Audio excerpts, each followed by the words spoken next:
social order wants black scholars to parrot. I tell the truth. The narrative that the American social order wants black scholars to parrot. I tell the truth.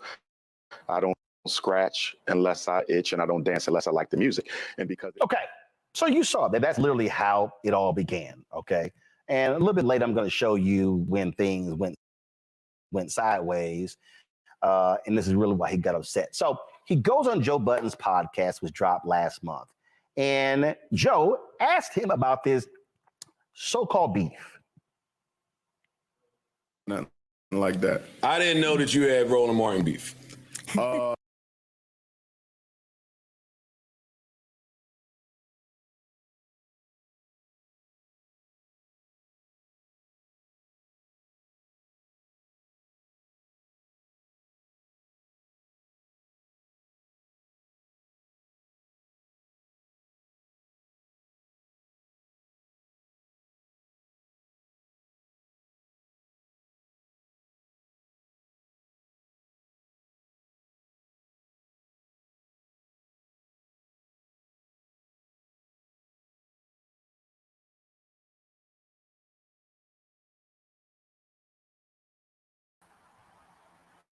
There we go. Okay, I want to add my face. Okay, folks. Joe Budden. Joe Budden. It is 2023, going in 2024. And your conversation with Umar Johnson on your podcast, like I said, I did not watch the video, but for me to see the two topics that you talk about, you're talking about Eminem and you're talking about Umar Johnson having beef with Roland Martin.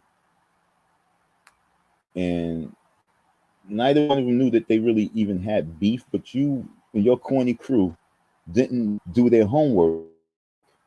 And the only thing that you guys can stir up is this negative connotation, this negative information, this negative narrative of Umar and Roland Martin. But you could not go and just get the real facts of what the truth is. Umar is a lying thief. And if you would have stuck on that, as opposed to giving him little chances to stick at people, you know what I'm saying? You giving him chances to stick at people, as opposed to put the microscope over him and putting him in the cans that was the CAT scan, you know what I'm saying, and see what the hell's up in this man's head. No, but you want to give him more wiggle room so they can start more confrontation. Joe Buttons, this is why you got boofed up out the hip hop world, because you corny with this, man. You corny. You need to really look in the mirror and question yourself, like, yo, was these good questions that I asked him? And like I said, I didn't watch your shit, but if you didn't ask a question about what's going on with the building in regards to those contractors that you said that didn't do the job, what's going on with the white contractors? Are the white contractors still on deck? Do you owe any of these contractors from before? Did you pay these contractors? You didn't really get into real constructive questions. The only thing that you can stir up is the corny coon question that so many niggas out here want to do, is how can I stir up beef? I don't like cooning ass niggas. I want them to be lynched, who always want to stir up corny coon beef. It is 2024, and if we are not getting our liquid up, our liquid assets up as a people, we are done. It's 2024. If you folks really think that we're going to go through this year of the coonery again, I'm here to tell you in January that that's over with. So Joe Buttons, you've dropped the ball, and we knew that you was, because you are a cornball. I was watching the Sprite BET freestyle thing. Matter of fact, I want to pull it up. Just so that you can just watch how he's a fan. I don't even know how he was able to sneak up in there in the industry, in the hip hop industry, and be able to get in the industry for him to be in the seat, in the position where he is, because you don't deserve that, because you too much of a fanboy of it.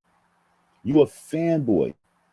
And I watched you with your freestyle session with the BET back in the days when you with the Eminem and Royce 5'9", and Jewel Ortiz, you know what I'm saying? Listen to your verse. I mean, your verse was yo, for real, bro. And I just want you to understand, like, if you're going to do your homework, don't do your homework the day before. Don't do your homework the day before. Really do some real homework. Do some real homework, because this nigga's about to get his head chopped off, and you ask him about Roland Martin. Roland Martin ain't thinking about putting hands on this man the way he's about to have hands put on him. But what you're going to do is, when the shit really hits the fan and shit really happens, then you're going to be running around like, how the fuck I didn't have the story? Because you was running around for coon shit. This story has been brewing for all these years, and people's been running from it because people scared, because it's a real life, real story. And realistically, this man needs to be put in a pine box or put in the hospital bed, one or the other, because he's a lying ass con thief and using black culture for it. And this is not cool. And then you have him on your podcast and you stirring up dumb conversation. But let's get into it.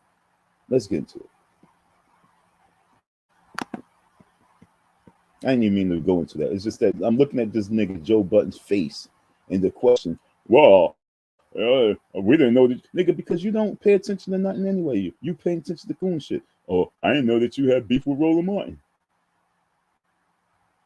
Nigga, if that's so much important right now, 2023, 2024, why ain't you questioning that in 2021? Because that situation took place in 2017, dog. Neither did I. What happened was I was on Roland Martin's show about 2 or 3 times before that final visit that led to the altercation, verbal altercation, not physical. It was 2016. I had just done the Breakfast Club a week prior, and Roland Martin's people contacted me to come back again. This was either my 3rd or 4th visit to News One Now. So I had been on the show before. We already knew each other. Okay. Never had a negative. Cordial. Always. Got it. This time was different because when I got there, as I waited in the dressing room, he came out the restroom and he didn't speak. He walked right by me. So Sutton says something's up today. Today gonna be a little different, because why would he walk by you and not speak? So when we finally got involved in the conversation, I kind of realized what was going on. I think he was a little jealous of the Breakfast Club fame, that interview. Now, when you look at his wording, see how he's using the words? This man, you are on this man's show. Okay? This is why you need a person like me to break it down for you folks. You really need a person like me to give my analysis on the situation so you can really understand. No man is jealous of you except for Lennon Honor. All right, once you can understand that, then you can really stop using the word jealous. So let me get to this right here. He says, as he is sitting here waiting for this man to interview him, Roland Martin is jealous of Umar because Umar was on another platform. Why is he jealous of you because you was on another platform? Right now, he's like, yo, it's no homeboy shit right now. It's no, you my nigga. It's none of this. Right now, it's real business, because listening to you on the Breakfast Club and looking at all the reviews and looking at all, what's going on right now, we have some real questions right now. And that's what this interview is about. This is about Roland Martin pulling up his sleeves and really getting down and really having a good interview with you. He had his people there, and that's what this was all about. This wasn't about, well, I'm jealous of you because you had a big outcome on the Breakfast Club. Dog, was you out your mind? This is about, this is the time where a lot of shit was going on. This was real fresh. This when everybody was really coming on you. And he's like, yo, we need to know, because moving forward with you, we need to know if we pushing the right person. And here's your platform. Here's your opportunity to let it be known. It wasn't about jealousy, dog. But you let Umar tell God is jealous of him. God is jealous of Umar. the almighty creator of all planets and all creations of the world, and gods of other worlds and gods of the dark world, and the devil and the devil's father is jealous of Umar. Everybody in the world is jealous of Umar Johnson, according to that nigga's fucking big ass fucking gorilla head. Everybody in the world is jealous of this fucking man. I think he looks in the mirror and Umar get jealous of Jermaine. I think Shoemaker get jealous of Johnson. I think Ifa Tunde gets jealous of all of them.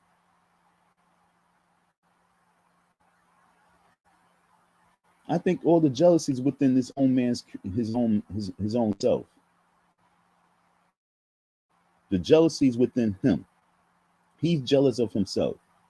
He has multiple personalities in himself that makes him jealous of the world.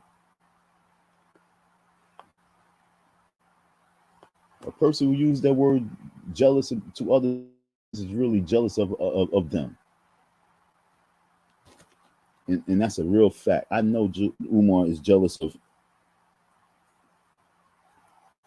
men himself. He's jealous.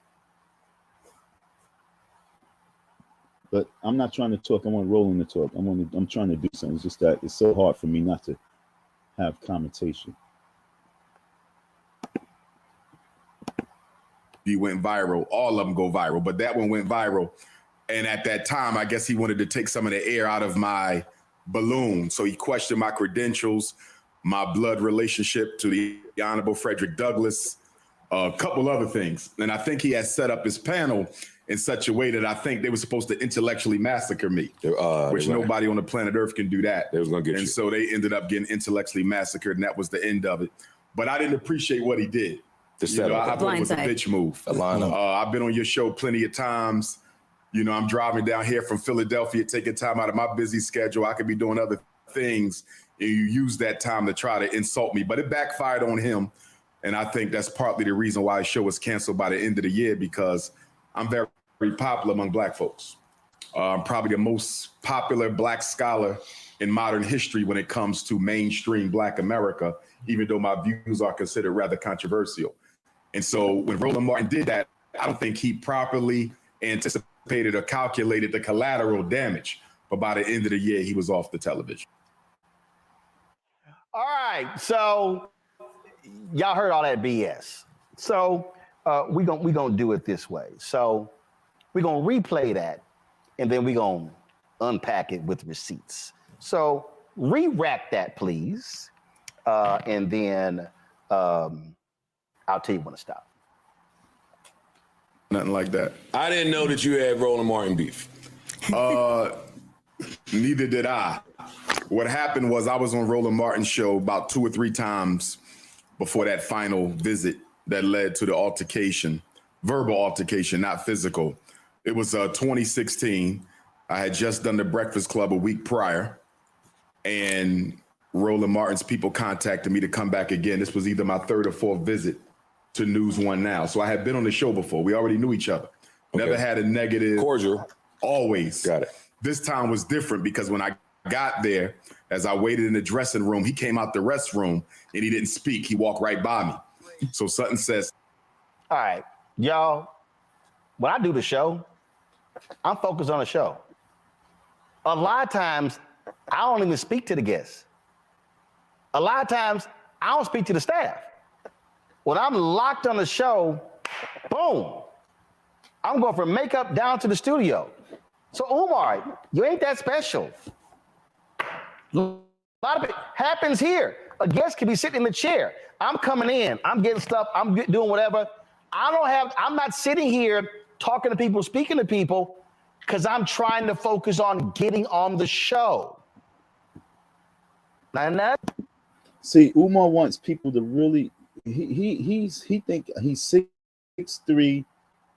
His head is 2 feet and in the air, and he believes like everyone's supposed to be a fanboy.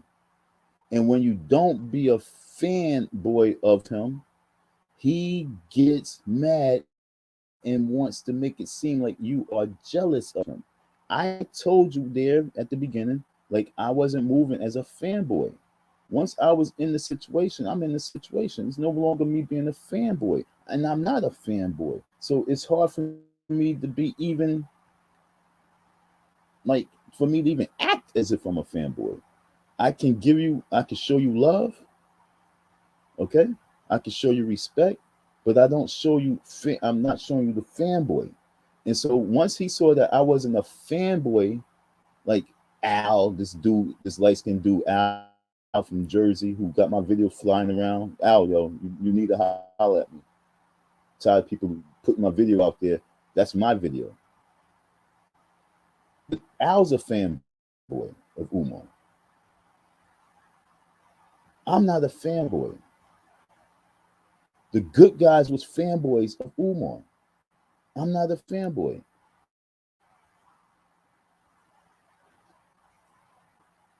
I wasn't a fanboy. I was actually just trying to make bread off of him. What do I mean? I was looking for black people to be able to push, move, and sell a product of. Real simple. I was looking to market them. Okay?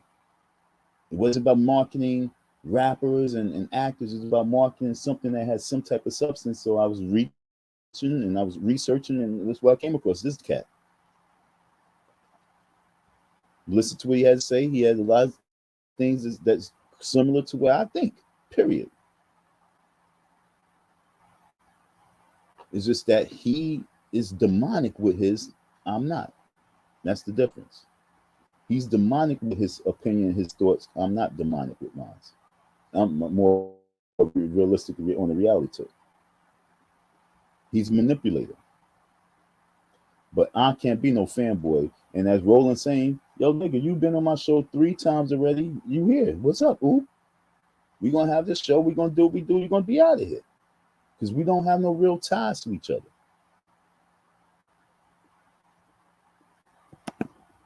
That hurts your little ego, but that's just a fact. Now press play. Right by me.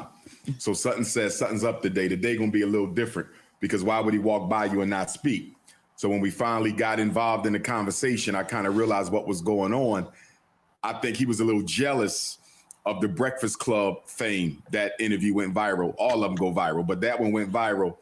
And at that time, I guess he wanted to take some of the air out of my balloon. So he questioned my credentials, Are you struggling to become a successful trader? What if I told you I make between $1,000 to $15,000 a day, repeating the same Somebody step? need to rob you. How about that? Umar, I literally was hosting a daily morning show on TV One. I was on the Tom Joyner morning show 3 days a week. Why would I be jealous of you?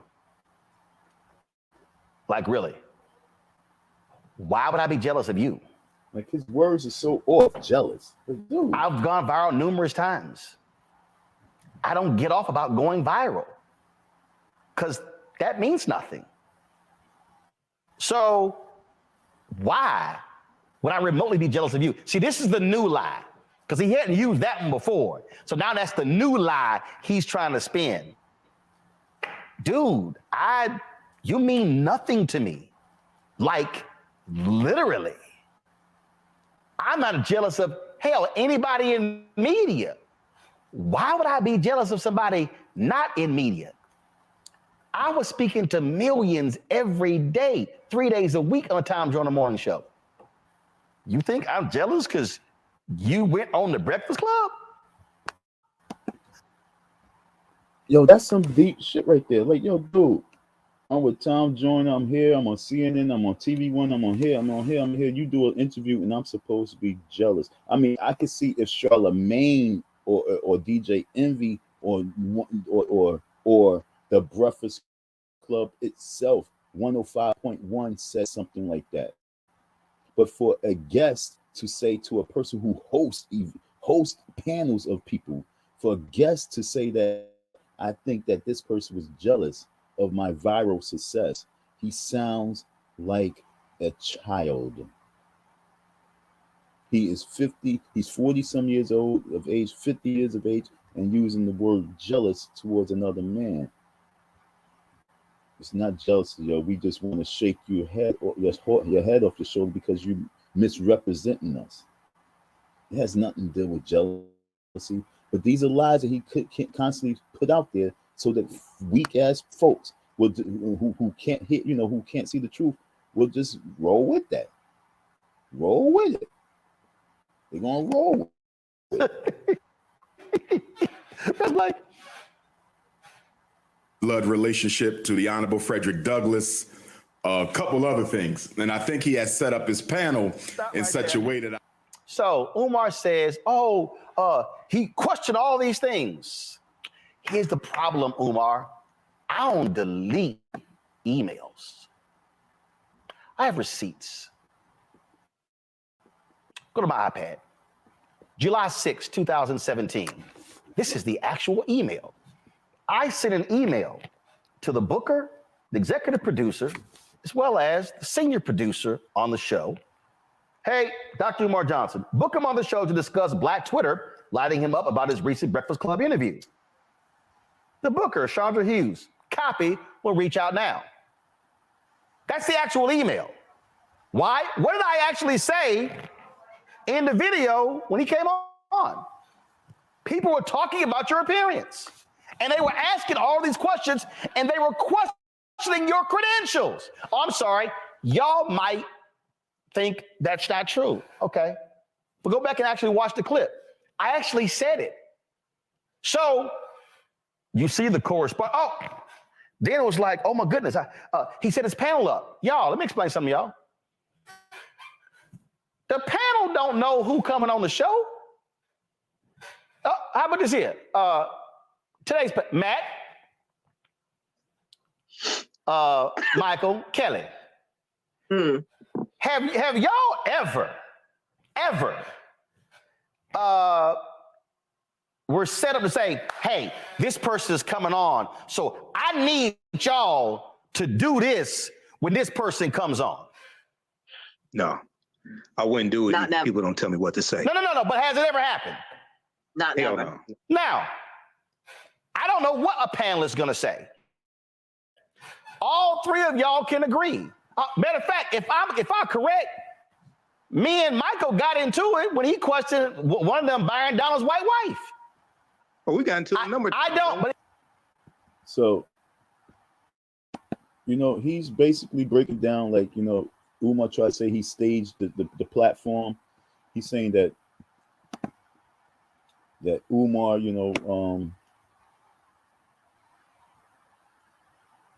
was saying that, he prepped up his audience, his panel to attack Umar. And the young lady that was sitting there watching the show with, she said the same thing, look how they, they kind of, I feel like they kind of attacked him. I was sitting there analyzing with her, and I said, I told what I felt about it. I didn't really see Roland really attacking. I just saw Roland putting his, you're going to get into the video, but Roland just put his foot down and said, yo, this is my show. We ain't going to have the chaos. We're not going to have the name calling. We're going to be respectable people. It's no talking over me. It's no getting loud. It's no overdoing. No, bring it down. Have respect. This is my show. I'm the conductor. I'm the captain. I'm the general. You all can say what you want to say, but just don't disrespect each other as black folks. Period. But little fucking corny ass Umar is not the one that you can say stuff like that to, because his little corny ass will be so butthurt that he feels like you are not standing up for me, and therefore I must attack you. You attack me, and now I must attack you. You are a hater. You are jealous. You are this. You are that. All because we say, yo, Umar, you gotta have, you have to maintain in the classroom.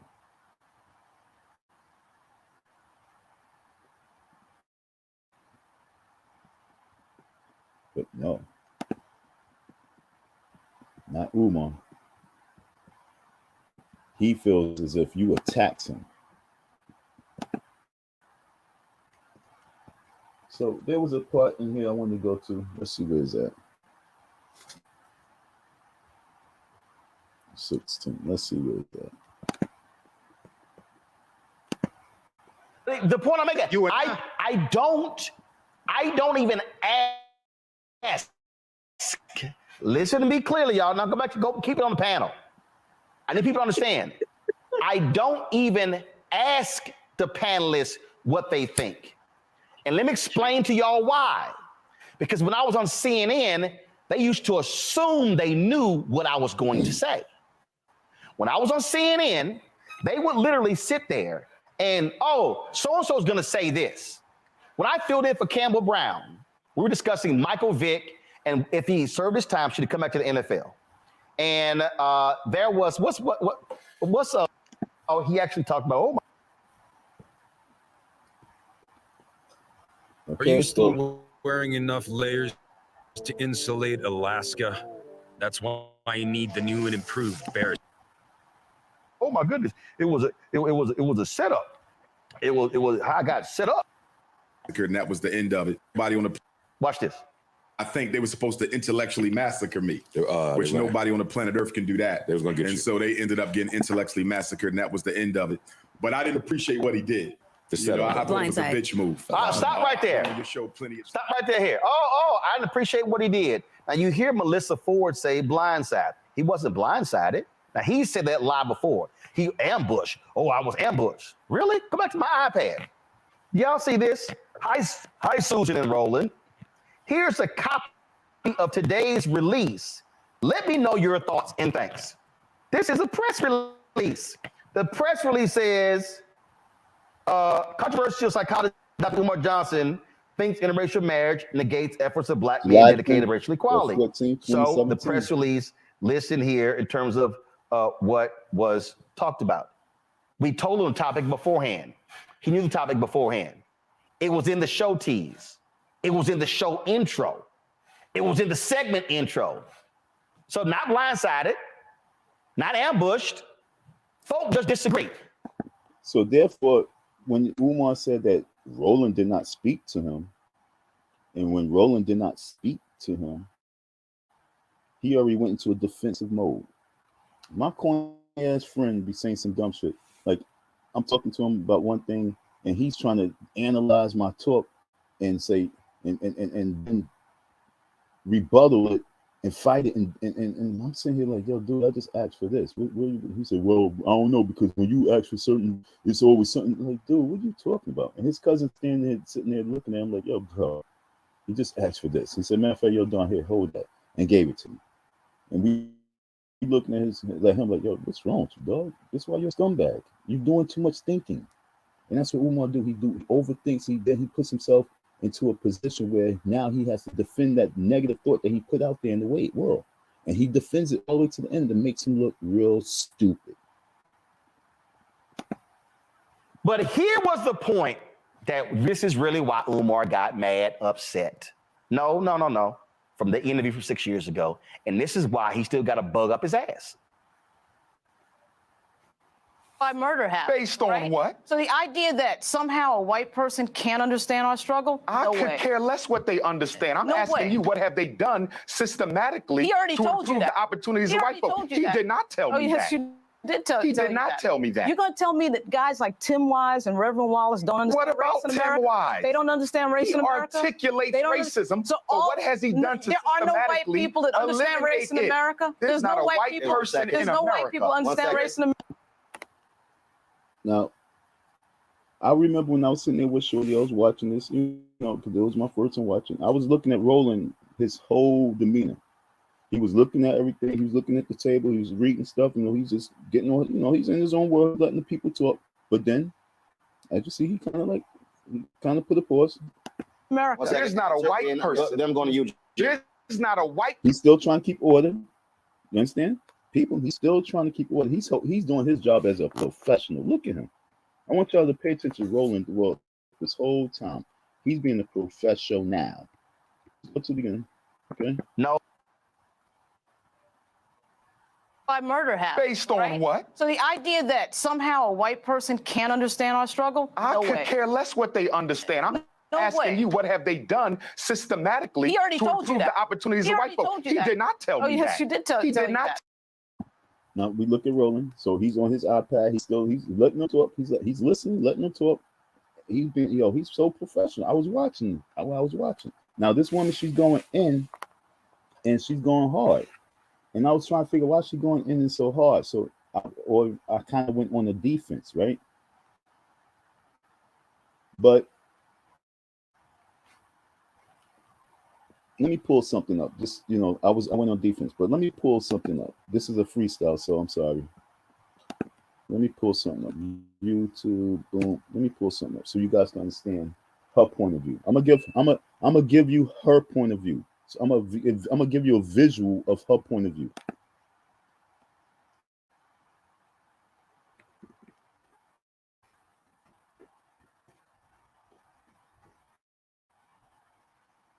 I'm gonna give you a visual of her point of view. I'm not saying I'm siding with her. I'm saying I comprehend.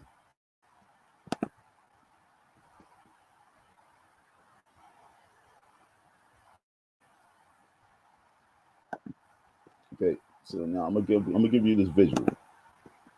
Okay, so we're gonna stop this for 1 second. We're gonna present this. I'm gonna give you a visual of what this woman's saying about white people. She's saying to Umar, saying that white people, you're saying that white people don't understand our struggle. He's saying he don't care about them understanding what have they done systematically.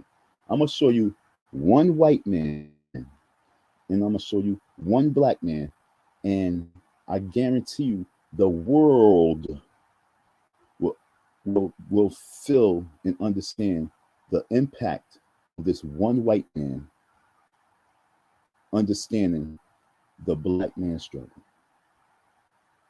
I'm gonna show you some deep shit. Get it, okay, folks? Because I showed y'all this years ago because I was making a point years ago, but now I can make it more eloquently with this woman's argument. Ready to see the picture? I'm gonna show you what she's arguing.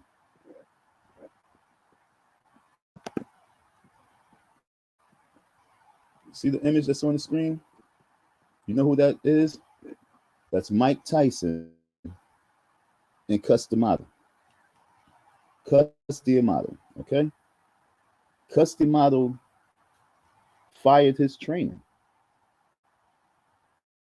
Tony Atlas, for Mike Tyson. Whether it was for him to be the profit off it or not, but I don't believe it was about I don't think in his heart it was about the profit, because I believe that I believe that Customado knew that he was going to die. Okay, I believe that Customado already knew that he was going to die before he can even touch Mike Tyson riches. I believe that Customado already knew that he was going to leave this earth before Mike Tyson can even peak. But Customado wanted to make sure that Mike Tyson peaked. Customado wanted to make sure that Mike Tyson got away from the negative nigga energy.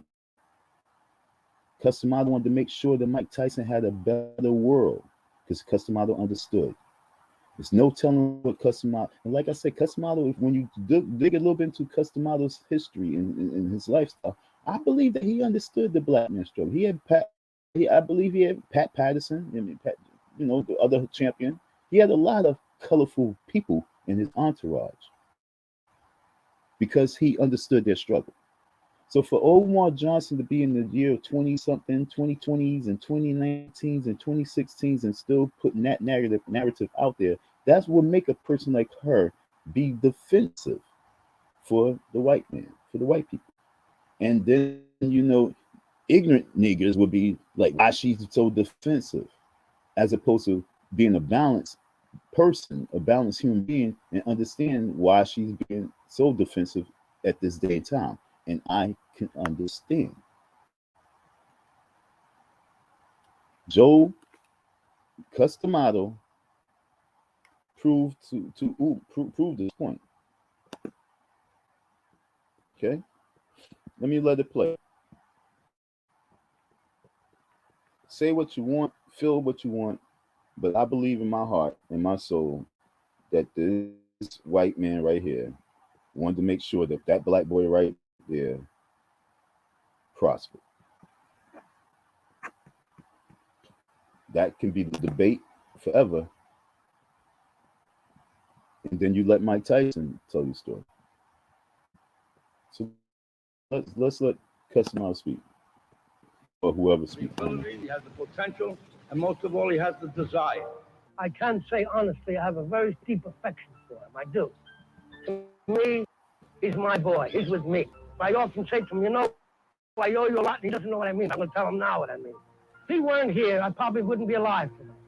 The fact that he is here and doing what he's doing, and doing as well as he's doing, and improving as he has, gives me the motivation and interest to stay alive. Because I believe that a person dies when they no longer wants to live.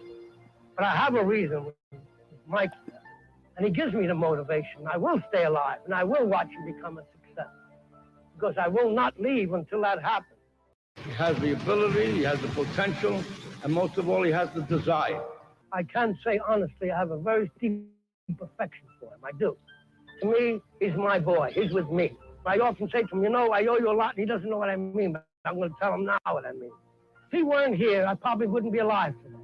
The fact that he is here and doing what he's doing, and doing as well as he's doing, and improving as he has, gives me the motivation and interest to stay alive. Because I believe that a person dies when they no longer wants to live. But I have a reason with Mike here, and he gives me the motivation. I will stay alive, and I will watch him become a success. Because I will not leave until that happens.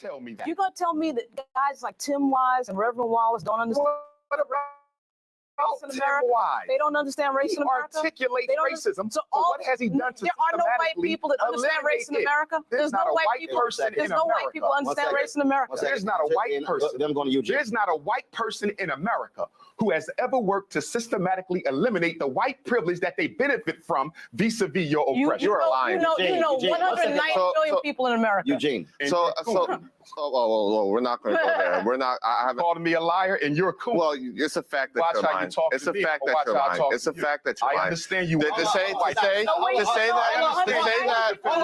that. Everybody, 1 second. Several things I don't allow. I don't allow the N-word. I don't allow coon. We can talk to one another and disagree, but I do not use racial epithets against And black that's people. fine, but he called me a liar. No.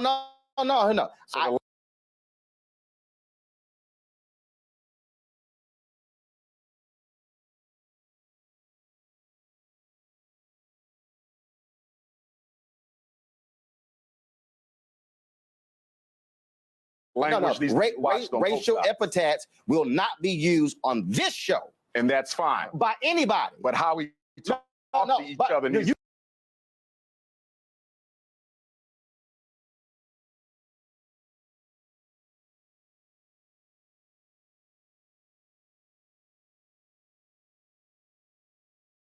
You can say whatever you want, but no racial epithets will be used on this show about black people to black people. Eugene, your question. So, come on. From your paradigm, from your perspective. That's really why he has an attitude. That's why he's running around mad and upset, because I checked him on that one. Oh, well, he called me a lie. Okay, fine. Call him a lie back. But you're not going to use racial epithets. But here is the biggest lie Umar Johnson told. Go ahead.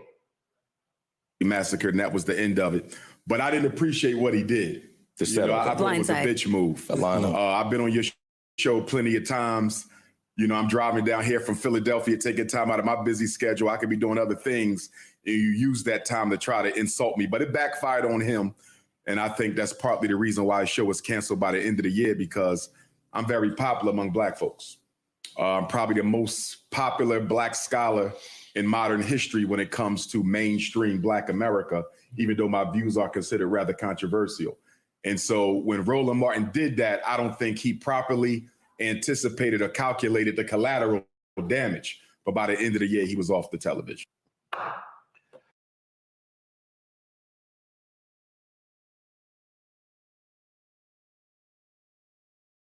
Hi, Mark Barton at Sandy Hook Promise here. When the gunman shot his way into Boy, bye.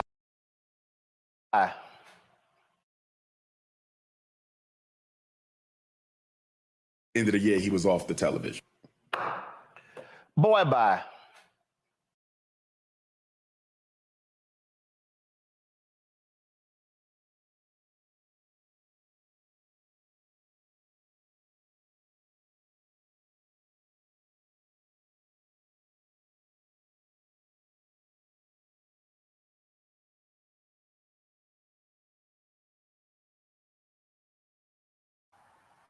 My bad, folks. Mike was muted. So it was crazy because you had Roland for years. People was thinking that Roland was canceled because of Umar, because Umar was putting that out there. Young lady said that to me, and here I am thinking that Roland, Umar had something to do with it. But Roland breaks it down now. It was money. It was a whole bunch of stuff. But dealing with controversial Umar is like, honestly, it's like an omen. It's an omen effect. You deal with him and you have like an avalanche on your parade. Whatever it is that you're trying to do with your good intentions seems to backfire when you deal with Umar. Check his history. No one has been successful dealing with Umar yet. The only ones that will be successful dealing with Umar is the ones that are a rug for Umar to walk on. No one has been successful with Umar in this time of Umar meeting people as a #1 black scholar. The only ones that would be successful with Umar is the ones that allow Umar to walk over them like they are a rug, with dirty boots, not wiping his feet off after coming from a construction site. Only those people are the ones that have some type of success. Those who are fan people of him. But if you're not a fanboy or a fangirl and you're a real queen and king, and you are a prince and a princess, and you stand firm because you're a lord, you know what I'm saying? You're not just a regular random person who's a fan. You have a position in this thing called life. He cannot deal with that. And he will say, you are a hater. You are jealous. And it's for us to stand firm and put the mirror in front of him and say, you are talking to yourself. And so for all those fans of Umar, come on, how many people got to come? Roland Martin is in defense of himself. Don Murray was in defense of himself. How many more people must come forward for you folks to really say, yo, we got to not just question you now, but we got to question you on these individuals to the highest level. Because you are using these situations and these folks to prosper and profit. And you're doing it off the black people and using blackness to move forward. And that is a crime right now. Why is it a crime right now? Because Black lives matter. Whether you're a white person doing the crime or you're a black person doing the crime. And so it's important for us to really pay attention to a Roland Martin, a Don M, a chick like a freaking corn chick like Cynthia G. But yeah, pay attention to it. Not fully, but the things that she's saying, put it all together with everyone else. And I guarantee you're going to have a souffle. This is not no game, folks. We have a real serious issue in front of us, but most folks don't think it's a serious issue. Why do Roland Martin need to feel the need to come out and speak? Because he is defaming his character. Everybody was anticipating a big interview. He goes on Joe Budden, do a big interview. So everyone's going to be watching. I didn't watch. I mean, I'm catching the footage. Roland Martin peeped it, or he heard about it, or he watched. And his name mentioned. And he's like, why are you going to be mentioning my name in 2023? And the beautiful, I mean, he didn't even go off on Joe Buttons about even bringing his name up. Is the response from Umar, because Umar could have left it like, well, I didn't even know we had the beef, and let it be. But this corny ass nigga want to try and drag Roland Martin underneath the tractor trailer and then say that was a bitch move. So if that was a bitch move for Roland Martin to have people on his panel to ask you certain questions, then I would love to see this bitch move by Roland Martin. Please, Roland Martin, have me on your show. Okay, have me on Roland Martin Unfiltered. And let's question Umar about his bitch moves, sending me to go, having me go to court, because that's a bitch move. Having security at your book signing is a bitch move. Having the cops pull up on me because I'm at the church is a bitch move. Calling the cops on me at the school after you tell me that you're going to give me my money, bring you the key, and I bring you the key, and you don't give me my money, that's a bitch move. So, yo, I got a lot of bitch moves that you've done already. I want to talk about it. Matter of fact, I named about like 4 to 5. So I can tell a bitch move that you did on each different show, a different show. I could talk about one bitch move that you did. All over one thing. You're not paying me. So you're not paying me. Look at all the bitch moves that you've done.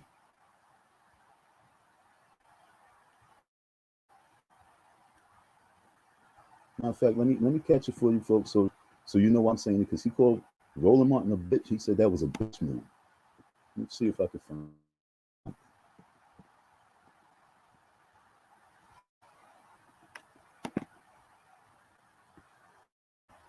it. Led to the altercation, verbal altercation, not physical. It was 2016. I had just done the Breakfast Club a week prior, and Roland Martin's people contacted me to come back again. This was either my 3rd or 4th visit to News One Now. So I had been on the show before. We already knew each other. Okay. Never had a negative. Cordial. Always. Got it. This time was different because when I got there, as I waited in the dressing room, he came out the restroom and he didn't speak. He walked right by me. So Sutton said,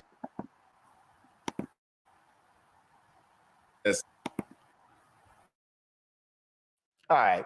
And he didn't speak. He walked right by me. So Sutton says, all right. Yo, there's a person who emailed me. They can get mad after I say that. I don't really care, but they emailed me a few times and I didn't respond. It was not that I didn't respond because, you know what I'm saying, I was being malicious. I just didn't respond because I rarely want to get personal emails like that. 2, most of the emails are junk mail. 3, I was looking for something if I'm in my email, I'm looking for something. Okay? That's the number one thing. If I'm in my emails, I am personally looking for something that I need right then and there, and I'm on it. Like, okay, matter of fact, oh wow. It's funny I said that because Roland about to say something. I'm gonna let him say what he's about to say because it just matched what I'm saying. Okay, I'm gonna say it again. When I'm in my emails, when I decide to go look in the emails because I'm looking for something and I need to get something and make something happen right then and there, and as it's going on, I'm probably going to forget to go back into emails and look for emails for personal use because that's for real. If I'm not seeing anything that's really catching my eye attention that's saying something, I'm sorry. I'm sorry. But y'all cannot say I don't respond back to y'all. I do. A lot of times I'm moving. I'm on the go. I'm in the car, whatever. And just as of late, I've been really on something right now. I've been making some product. And so I've been going to emails trying to make, get this to the print and do this and do that. And I ain't gonna lie, someone sent me some emails on I think New Year's Day. I was with my family. My phone wasn't even, I did my live, and after that, my phone wasn't around. And that's for real. So it wasn't till I got back and I went looking for something because when I went out to New York everything didn't go through, and I had to send email. Then I seen it. I said, "Oh, but they already cursing me out." So to Umar, that was a female who was cursing me out. Umar, that's a bitch move of how you responding. So Roland, what you got to say about that? Y'all, when I do the show, I'm focused on the show. A lot of times, I don't even speak to the guests. A lot of times, I don't speak to the staff. When I'm locked on the show, boom. I'm going from makeup down to the studio. So Umar, you ain't that special. A lot of it happens here. A guest can be sitting in the chair. I'm coming in, I'm getting stuff, I'm doing whatever. I'm not sitting here talking to people, speaking to people, because I'm trying to focus on getting on the show. Now, that hurts your little ego, but that's just a fact. Now, press play. Right by me. So Sutton says something's up today. Today gonna be a little different because why would he walk by you and not speak? So when we finally got involved in the conversation, I kind of realized what was going on. I think he was a little jealous of the Breakfast Club fame. That interview went viral. All of them go viral, but that one went viral. And at that time, I guess he wanted to take some of the air out of my balloon. So he questioned my credentials. Umar, I literally was hosting a daily morning show on TV. V1. I was the Tom Joyner morning show 3 days a week. Why would I be jealous of you? Honorable Frederick Douglass, a couple other things. And I think he has set up his panel in such a way that So Umar says, he questioned all these things. Here's the problem, Umar. I don't delete emails.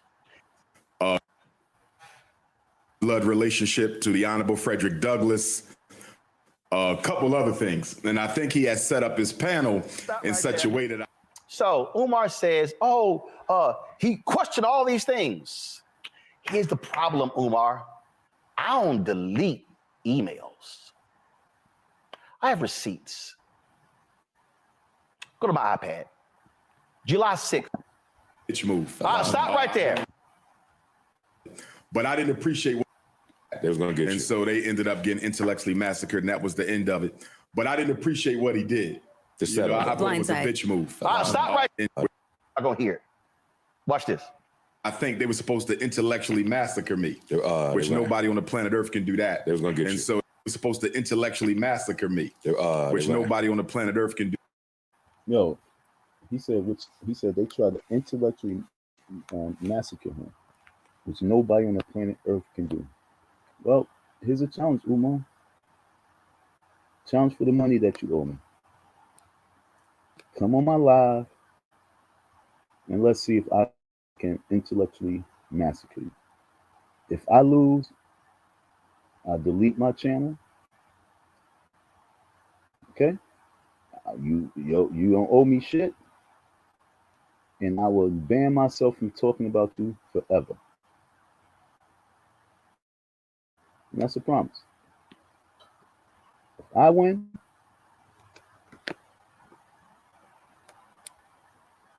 we will discuss what will happen from there, because it will manifest itself. I don't even have to put nothing up for that if I win. But if I lose, you good. So let's see if I can intellectually massacre you. Dusty Dawn. Dusty Dawn against Ifatunde.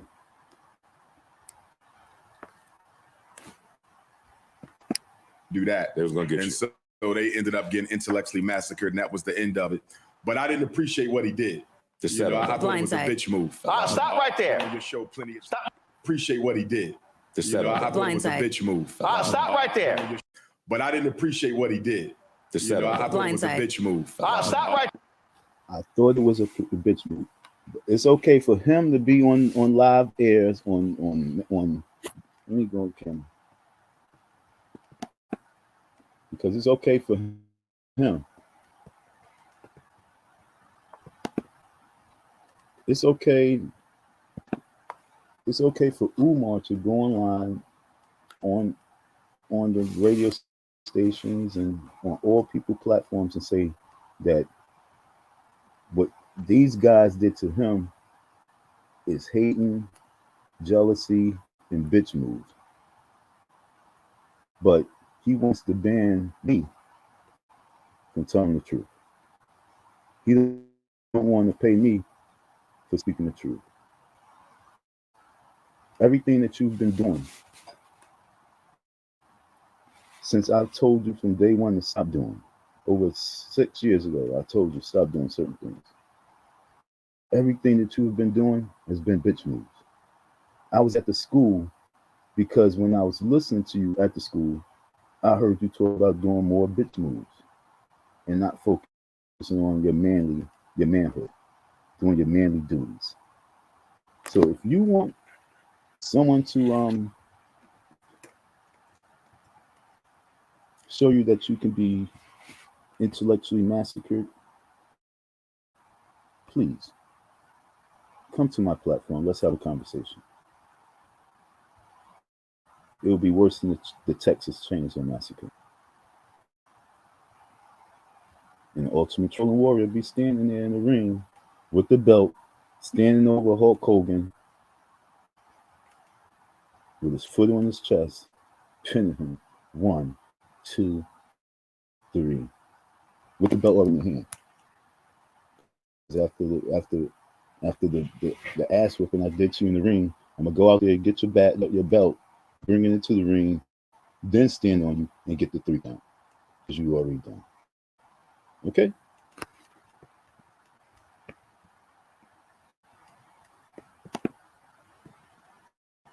Right there.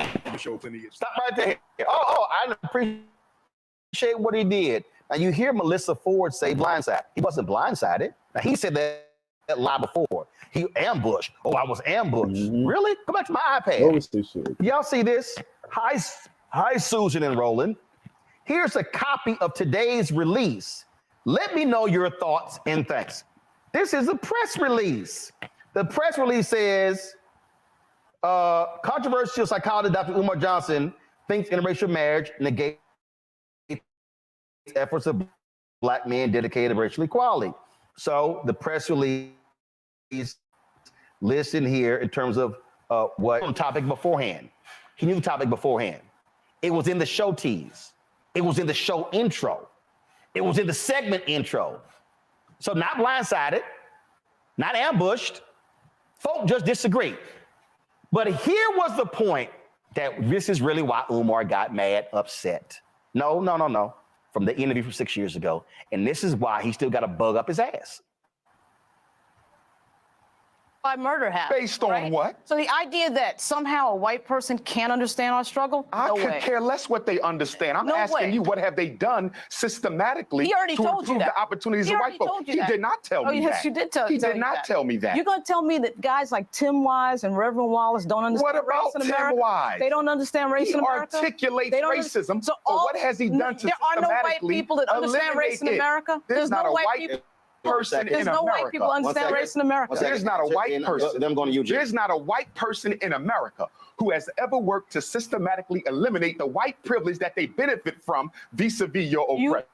You're lying. You know 190 million people in America. Eugene. So, we're not going to go there. We're not. I haven't called me a liar, and you're cool. Well, it's a fact that you're lying. It's a fact that you're lying. It's a fact that you're lying. I understand you. Say that. Now look at Roland Martin's face.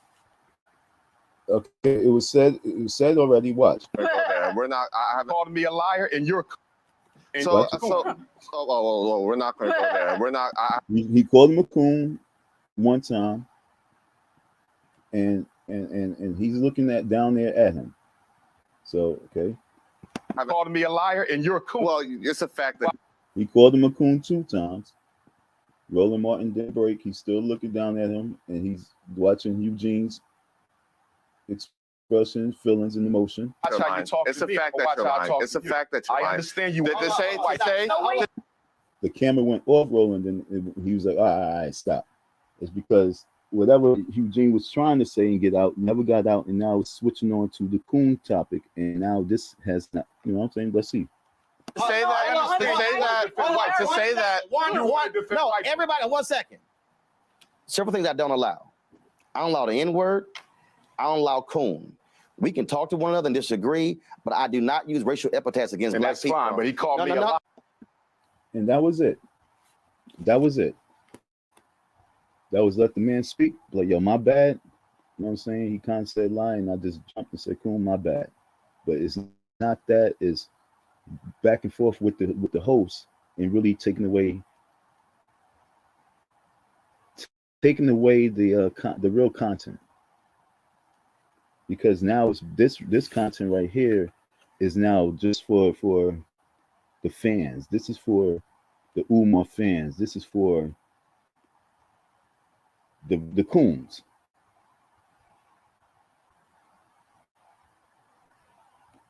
This the nigga talk.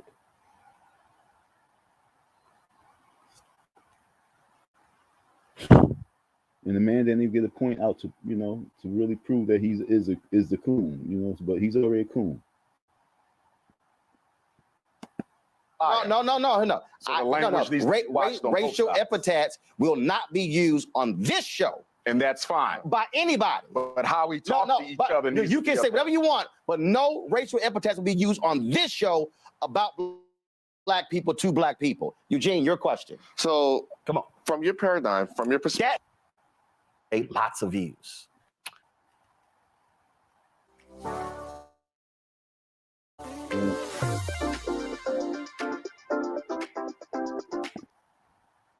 I've said no. By the way, the Umar back and forth, when that show 6 years ago, that's not the most viewed video we've ever had. In fact, y'all want to know what's actually the most viewed? If y'all want to understand the importance of topics, the most viewed segment I've ever had was when cancer doctor Hadiah Nicole Green, I put her on television for her first TV appearance. That interview with her has exceeded 15 million views. Double the number of people who watched the Umar interview. Why do I say that? We were talking about curing cancer. We were showcasing a brilliant black woman who has come up with a way to get rid of cancer. Folks, that's called impact. And what I've done, I've invited her to numerous opportunities to meet with people, to meet with billionaires, to meet with others, to help her raise the $30 million for her foundation. And she's trying to raise the money because she doesn't want to take money from pharmaceuticals. I'm saying that because what I need people watching to understand is we need to get out of, and matter of fact, somebody tweeted this, and I loved this comment that I read the other day. And it really was, because they were talking about, matter of fact, I think this person was talking about that podcast interview. And the person said this here, and I think it nailed it. And what she said was, she said, I enjoy conversations about evolution, history, art, education.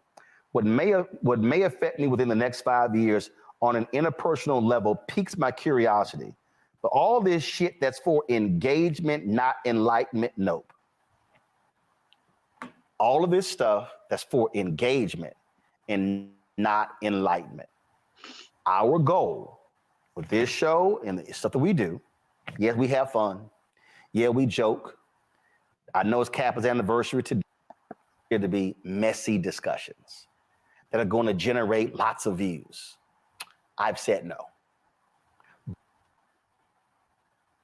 Opportunities. For me, I know what that means.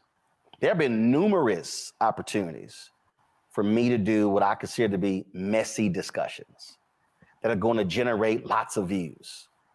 I've said no.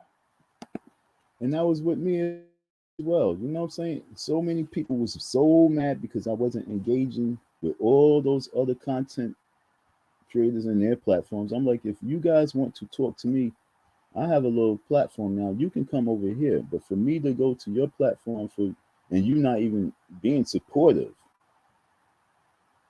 or even showing me a respect level, I'm not doing that for your messiness.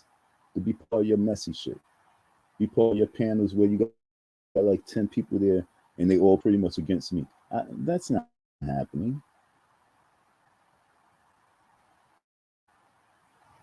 I got 10 questions coming from 10 individuals who I never met in my life, who don't know me from a hole in the wall. That's not happening. If you want to have a discussion with me, you can come on my panel and we can have a nice, beautiful topic and conversation. And you can tell everybody to come check it out over there so they can have the real. Okay? But no, that wasn't happening. Because these are content cornball creators. 90% of them is content cornball creators.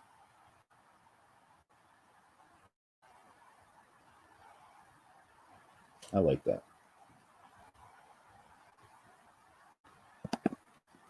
That goes in the chat.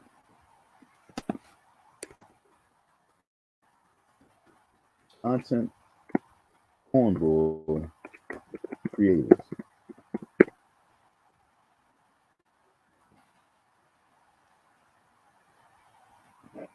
Are you a content cornball creator?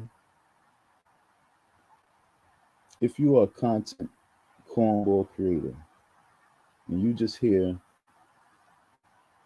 to stir up messiness for clickbait, for likes and views, then eventually some cash revenue, you must lynch yourself now because you're not needed. It's 2024. We must be focused on some things that's going to be impactful to us and that's going to help us prosper in life. If you're looking for entertainment, that's what you got your cable for. But the YouTube, with the right people, this is where you should be getting that knowledge of things that you were seeking, that you was thinking, that you was feeling, that you was searching for, that you thought exist. And now there's like-minded people that you can reach out to and build with. So all you cornball content creators, or should I say you content cornball creators,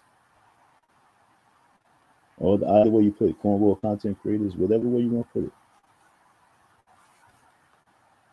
Cornball creators of cornball content, you know what I'm saying? Whatever way you want to put it. But for you to be sitting here in this future and thinking and telling the people and broadcasting to the people that YouTube is just entertainment, that's because you have a loser mentality. What do I mean by that? You probably dropped out of school. You probably didn't stay focused in school. You didn't understand much in school. You didn't take time out to do anything right in school for you to understand that everything, the future's in your hand. And if in your hand is just entertainment,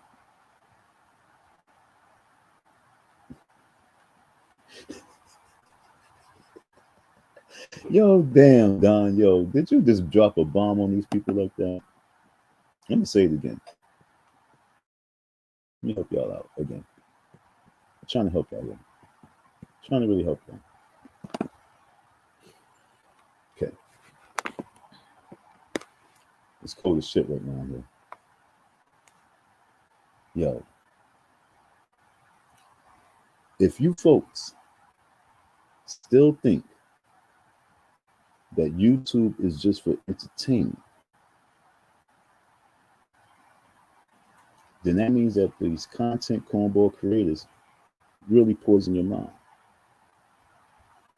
These people, these content graders who sat in school and failed in school, dropped out of school, did bad in school, didn't stay focused in school, didn't comprehend anything in school, or thought they were too smart for school,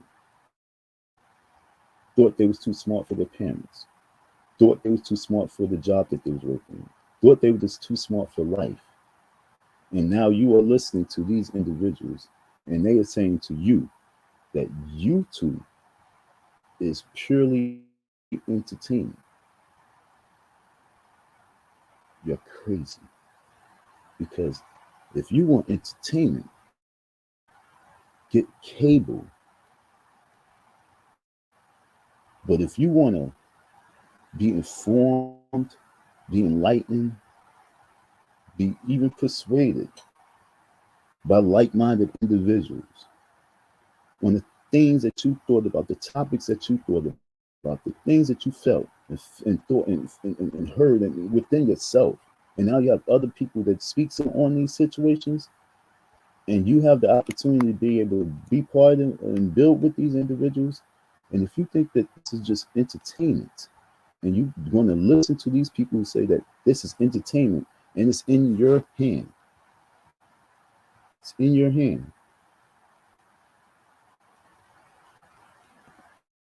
It's in your hand. It's in your hand. It's in your hand. You have another one? You have another one. If you think that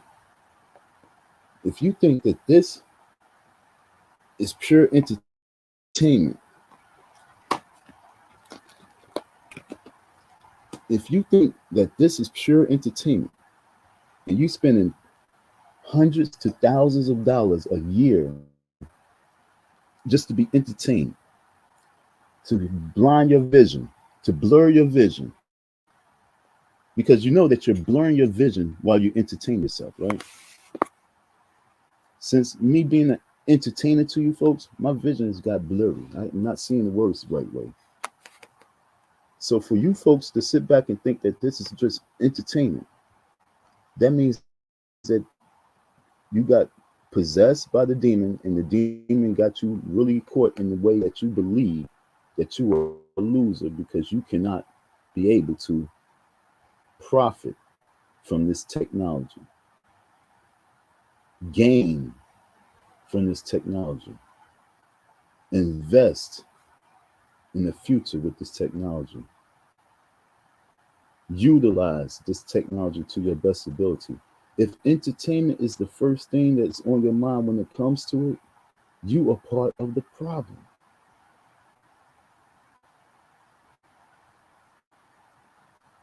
If you see me, if you hear me, that means you should be building with me. If you see me, if you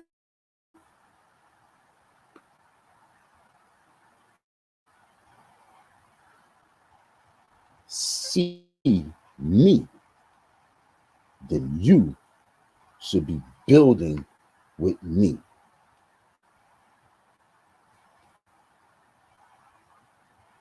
That's it.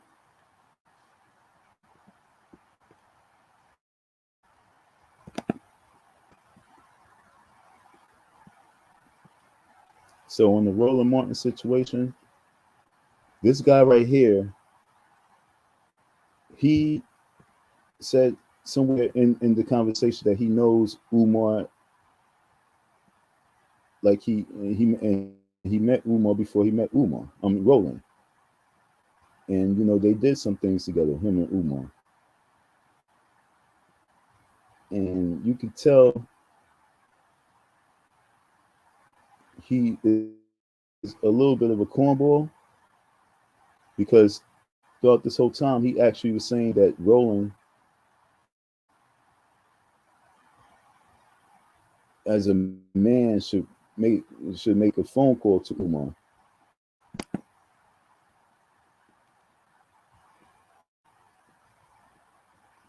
Books change people's lives. Something I've written never Call changed to your Umar. life. Absolutely. And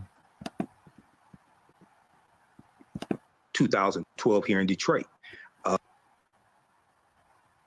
and forth. Address it. Ain't gonna happen. And deal with more foolishness is completely unnecessary, and it ain't gonna happen. You do. You can go do what you do and help black people. I can go do what I do. But what I don't have to do is bring you back on the platform and deal with more foolishness. It's completely unnecessary, and it ain't gonna happen. So you can see in this man's body language already. Once you put your hands right there, you know you ready to talk, and you got a rebuttal. You know what I'm saying? That's the rebuttal position. That hand position right there is the rebuttal position. So he basically gonna say some corn bullshit, because this man Roland is strong in what he's saying, and he's trying to do what people was doing to me at the beginning with this Umar situation, which was corny. And I let them play, and I wasn't a man in standing in my boots. I was standing in flip flops. Okay, that's why I don't like the flip flopping. I stood in flip flops at the beginning. I'm so sorry I stood in flip flops, but you guys gotta understand it's because I believe in manhood and I believe in black power. So we put that together. I don't want to assassinate and destroy, like Roland was saying. You know what I'm saying? We're not gonna have nigga and coon right here. I'm not gonna tolerate that. So what I was trying not to tolerate the smashing of the black man who I felt had potential, but seeing the spirit was a different thing. I felt the spirit when I was around, but now seeing is like, damn, this nigga's fucking retarded. But playing with the flip flops was the wrong move. I was not supposed to play with the flip flops at the beginning. I allowed my man to love me, to put me in flip flops. Okay. The whole good guy segment, I was playing myself, and I put myself in flip flops, as opposed to stood firm in my New York construction terms. You know what I'm saying?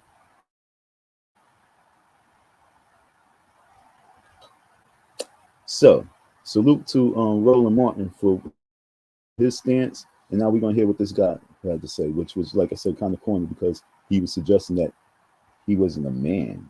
Listen to what he's saying. That's what I heard what he said. He wasn't a man. He's not being a man by even doing this platform. That's what I gathered. But you listen with your own ears. My bad for even saying it. So let me address it like this, because I'm not going to get involved in the back and forth. I know you, Roland, for years. I've known Umar for years. I actually met Umar before I met you, Roland. I met Umar back in 2012 here in Detroit. I worked with Umar in the past in various capacities. Had him on the African History Network show a number of times. I think about 2 years ago, we were both on Tammy Mack's show on the Fox Soul TV network with crazy ass Reverend Jesse Lee Peterson. So, if it's a situation where, and this is something my teachers taught me, Professor James Small, Dr. Leonard Jeffries, and Professor Kaba Hiawatha Kamenei. For me personally, if it's a situation where I have a disagreement with somebody, something like that, if it's Umar or somebody else, I'm going to pick up the phone and call them. I totally understand what you're doing, Roland, because it's your show, and the first incident happened on your show. So I'm not criticizing that. But you may, this is just a suggestion, not saying you have to do it. You may, at some point, try to reach out to Umar, not to bring him back on the show, but just to have a conversation. No need. Because one thing I do agree with is that to have two brothers like this, and Dr. Cleo Monago made this point as well, and it may have been you and Umar, or you and somebody else, to have, and this is not criticism either one of you, but to have two brothers that have a following and have stature, have a public disagreement, whether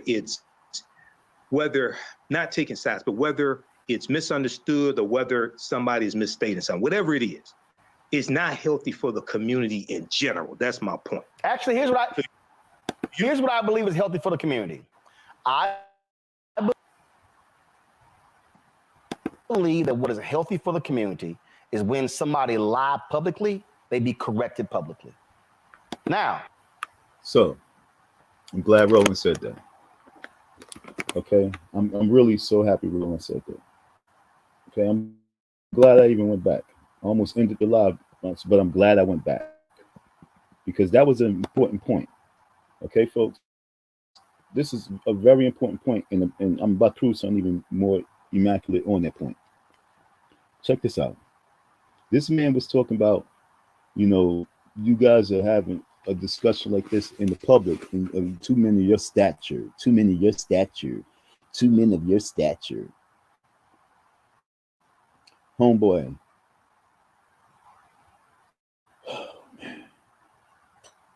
That's even more reason why the story of Umar and my story needs to be out there in the public. So people of their stature and above, people of their stature and above. You know what I'm saying? People of your stature and above. The dusty one.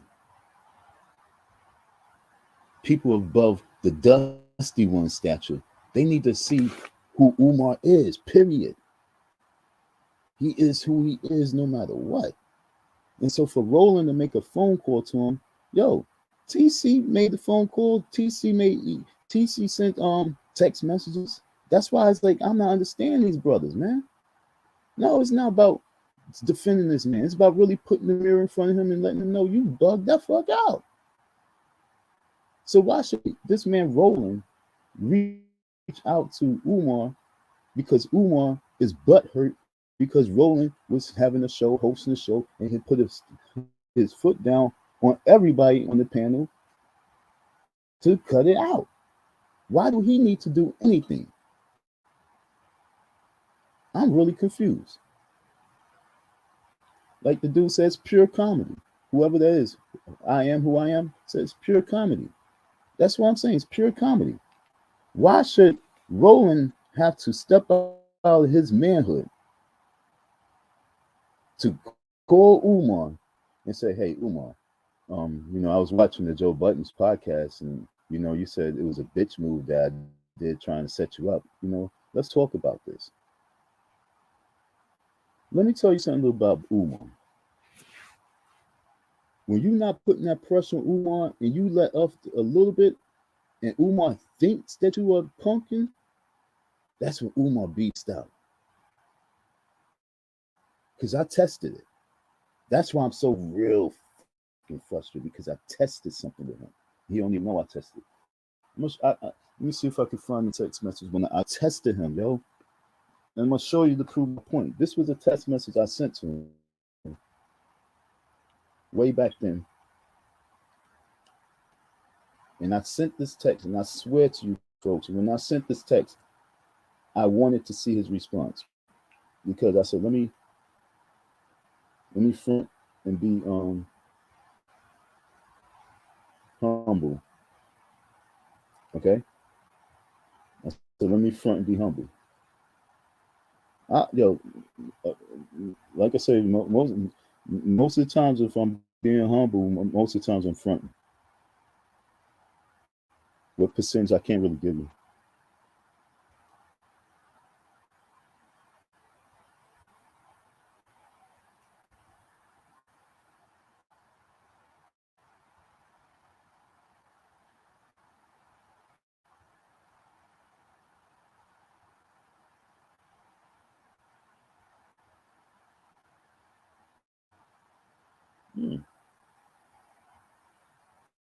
Okay, hold on, I got you. Here it's coming. Like I said, this is me being humble.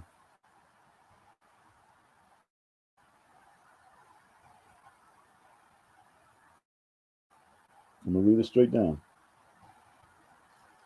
Because he said, who have the keys? I said, I have the keys. Because he wanted me to open up the door for someone. You know what I'm saying? And so, see, it's you, Jay. You didn't text me anything all week about this door guy. I came to Philly to pick up money from you, then return back to Philly. 1, 2, 3, but nothing from you. Now he jumping again. You were not to ever leave the school without leaving the keys with Kev. I can write a check to the gentleman, but I need a photo of his driver's license. The name on the license will be exactly as it is on the check. I can get $1,500 today and $1,500 next week. Okay. Check must be placed in his hands and deposited within 48 hours. If he has Cash App or PayPal, I can send it electronically. Now, this is me being humble. I thank you dearly. Now, wait, let me finish. I thank you dearly. I apologize for leaving, but this is me. Now, look, you gotta stand me. And one thing about me, I don't like to lie. I'm just kicking and telling the truth. I was being sarcastically humble at the same time to see his fucking mind, see his mindset. What? Look at my words. So the wordplay. I have a good my wordplay. Okay. I think now I'm gonna read it as I said it, as I texted. I thank you dearly. I apologize for leaving, but I was hungry. What? Okay. I'm getting to my Denzel Washington voice. You know what I'm saying? I thank you dearly. I apologize for leaving, but I was hungry with a headache from being stressed. Nigga. And then here he comes. Because he see, I apologize for leaving. Then here we go. That's at least the second time you left the school without my knowledge and failed to leave.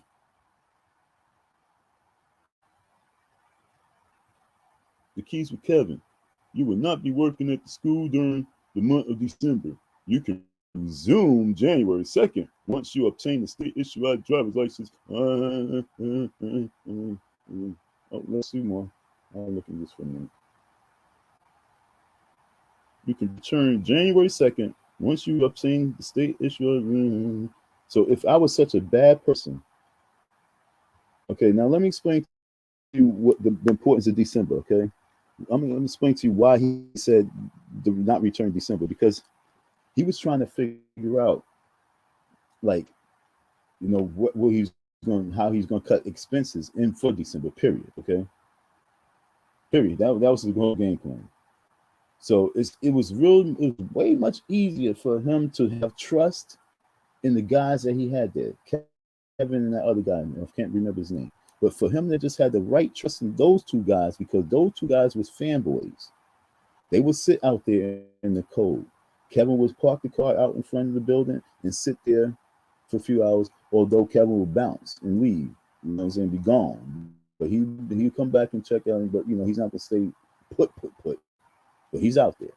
The other guy would do the same thing, but they'd be outside the building. And so that was more easy for him and more feasible for him. But he didn't trust those dudes. That was the reason. He didn't trust them. And he was going to get rid of those dudes. But I told him, keep them. We need them.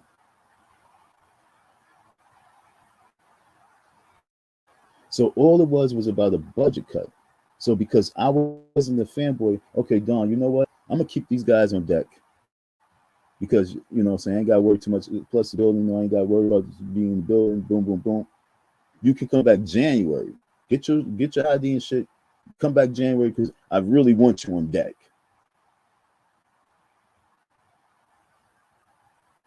But you're a liability because you're not a fanboy. Okay? It's always that. The liability, fanboy.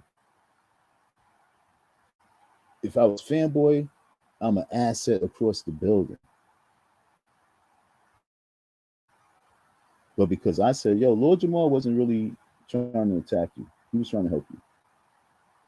You really should reach out to him. I said, Umar, you really should reach out to Lord Jamal and make amends with that, because that's a connection. Oh, no, dude, that's really a connection, my dude. And I'm breaking down like, no, that's a connection, bro. It's not like I just said. I'm saying it to him like that's a connection. I know AB. I know Lord Jamar's stepfather. I know him personally. He said I can put my cart in front of his school, my nigga. I know him. He spent bread with me. This is what I'm telling him. And Umar's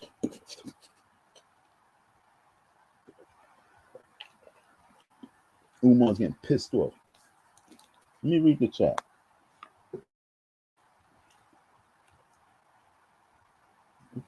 Chat talking. What you saying? I am who I am's in the chat. Bruh, the state of Maryland owes HBCUs $500 million, but you want national attention on your 3K?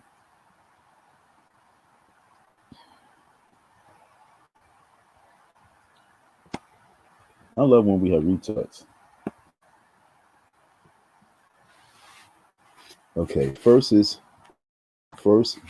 say national attention. Let's go to local attention.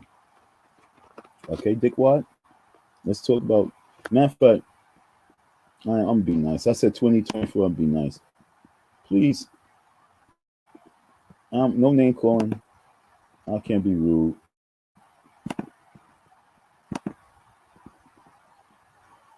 I don't even know how that came out. And I'm not even looking at none. I ain't even read none of your other posts. I ain't even read none that you put.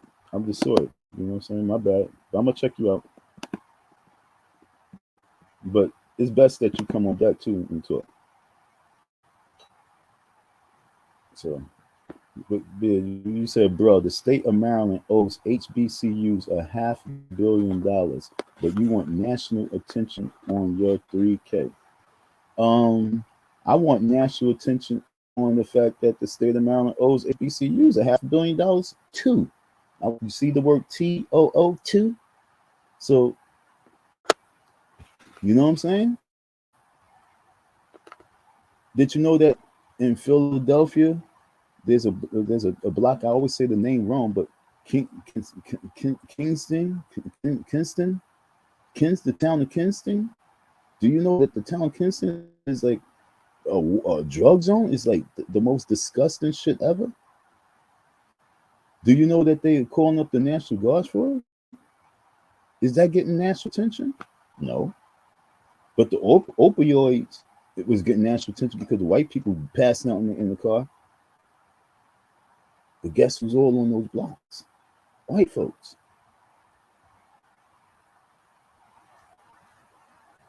And guess what? I open up my phone and boom, it's right there. Not on YouTube, but right there in the news. So it's getting national attention. Why? Because it's a situation. So situations are situations. And many situations need national attention. Why do this man on $3,000 to me deserve national attention? The same reason why Queen Mother Hell got national attention when she got caught with fraud. With Hell House, the Queen Mother Hell House. And Lord knows what that house was really behind. What was behind that whole story. I'm pretty sure it was some type of pedophilia ring behind that whole story. That whole operation.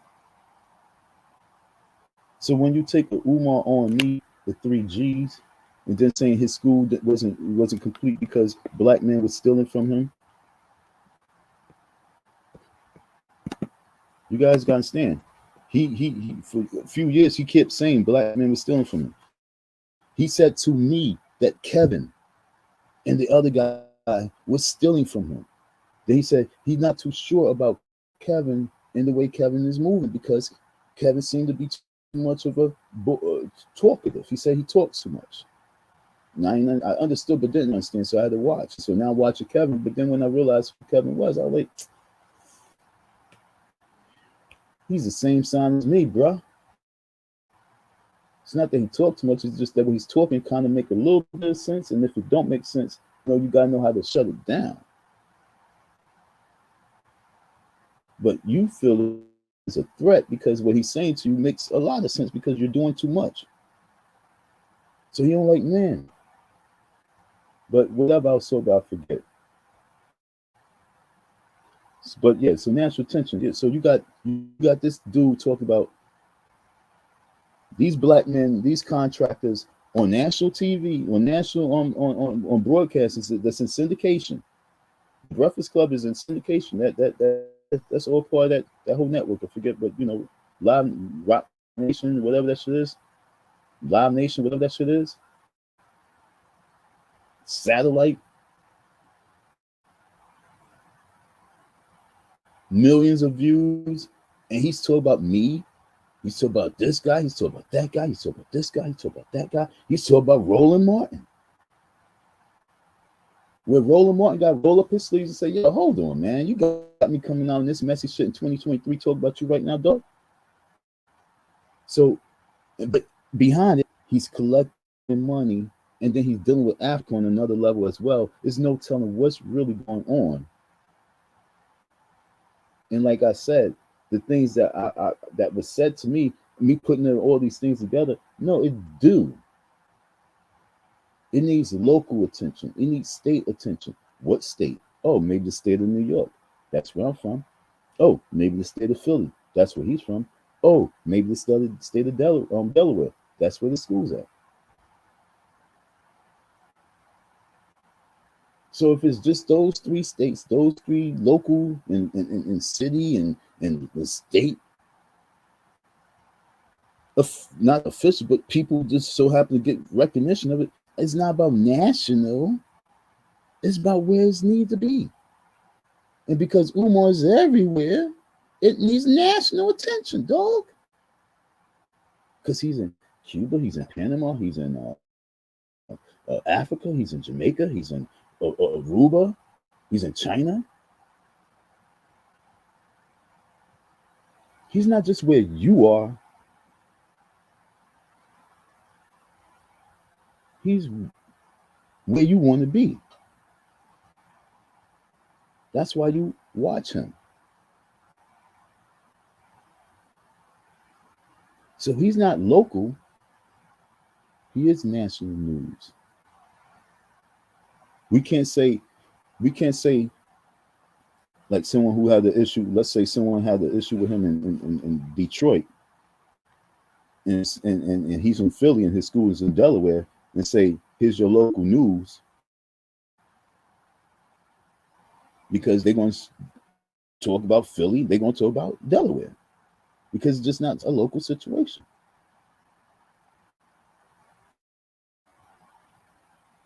So for real, this is, you know what I'm saying? And for you to be, and I don't know, I think I've seen you, before, and I'm talking about years ago.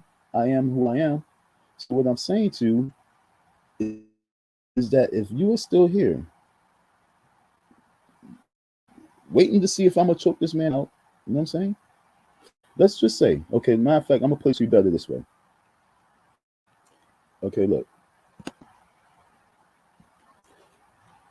I am who I am says, bruh, the state of Maryland owes HBCUs $500 million, but you want national attention on your 3K. Let's just say that I shoot Umar and I kill Umar. Is that going to get national attention?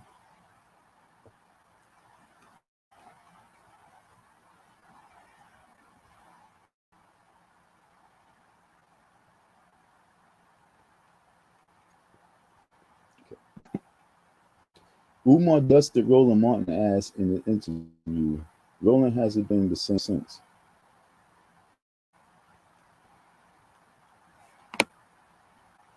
That's why that's why, you know what I'm saying, like many fighters, you know what I'm saying, you got a lot of fighters, boxers who, they get in the ring and they might get beat up, you know what I'm saying? And they go and they get a new trainer, they do a better diet, they work harder, they stop, drinking, they stop partying, they get the right resources. Right now, Roland Martin just need the right fuel in his tank. He need the right energy. And that's why I say to him, if he was to pick my story up right now, right now, like super right now, and let's just say tomorrow he was interviewing me. I don't give a damn if I went all the way down to his studio. Where you at? DC? Where you at? Maryland? You know what I'm saying? Let's say I'll go to his studio. You feel me? And let's say we did this interview. And it's going to be a great interview, and it's not going to be no short one. It's going to be like, man, he's going to tell me it was a great pleasure to have you on this show. You are welcome here anytime you want to come down. And I'm going to continue to follow your story. That's how it's going to end. That's the tool that he needs right now. A little small $3,000 story. Okay? My $3,000 story coming from Roland Martin's mouth would be with Umar would be as big as Roland Martin talking about HBCUs on $500 million to Maryland on $500 million to HBCUs. I'm gonna tell you honest God truth. I hope I Am Who I Am is still here. I hope I ain't scared him away, but I am who I am. I pray that you're still here. But for your question, for your statement, I guarantee you, if Roland Martin did a show on Maryland on HBCUs $500 million, and he did a show with me on as a guest towards Umar, I can guarantee you I'm going to get more views than the HBCUs and $500 million. I guarantee you my $3,000 will get more views than the $500 million that Maryland owes to HBCU on Roland Martin's show right now. I told you I can intellectually massacre anybody. That's why nobody come and talk. I am who I am. Nobody coming and talking my timeline, because if they ain't got nothing really to side with me, it ain't gonna be good. And that's why I really want you to come and defend yourself. I don't want to be out here just smacking and smashing and kicking ass all over the place. Come and defend yourself. Okay, come defend yourself. So that's why, once again, so going back to this, for all your Umar fans, Umar busted Roland Martin ass. I don't think so, but no matter what, as a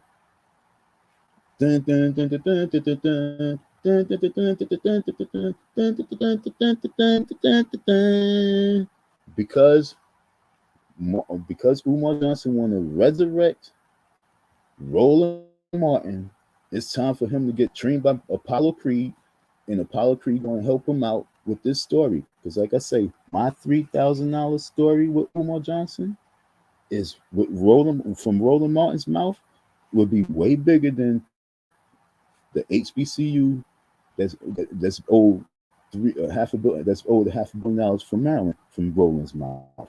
I guarantee you. I guarantee you that story would get maybe like 53 to 40,000 views in a day or two, but the story with me with Umar would get 100,000 to 150,000 views in a day.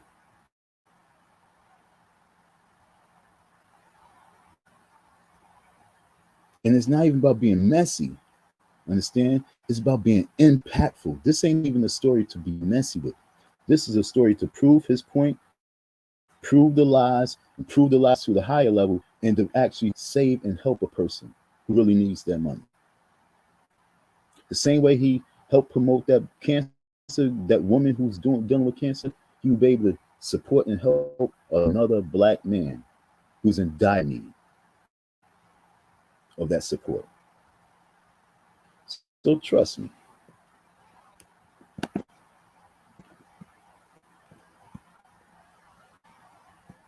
Trust me. I kid you not.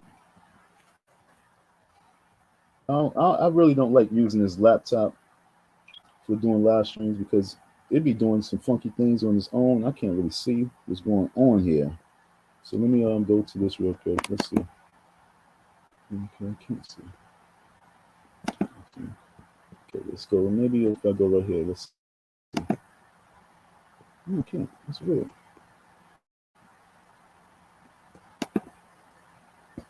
All right, well, I guess it's not meant to see. So I'm gonna go to my phone real quick.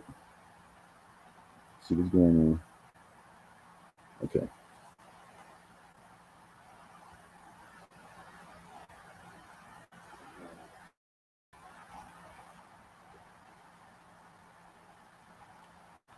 All right, so folks, check this out.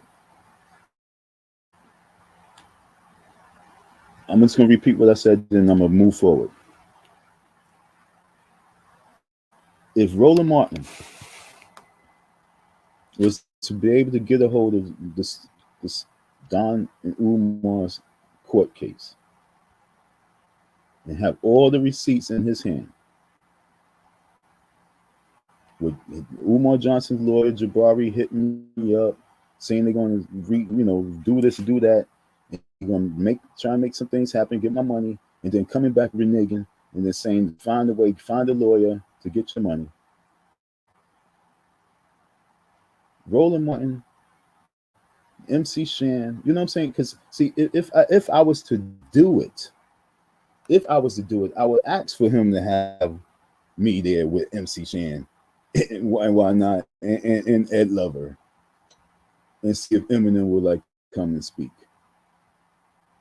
I could just do it by myself, but I say, why not? Just have the whole panel, so we could get this 10 million views. And then we can put together something right there that be impactful, such as, let me go, like I say, let me reach into my little stuff.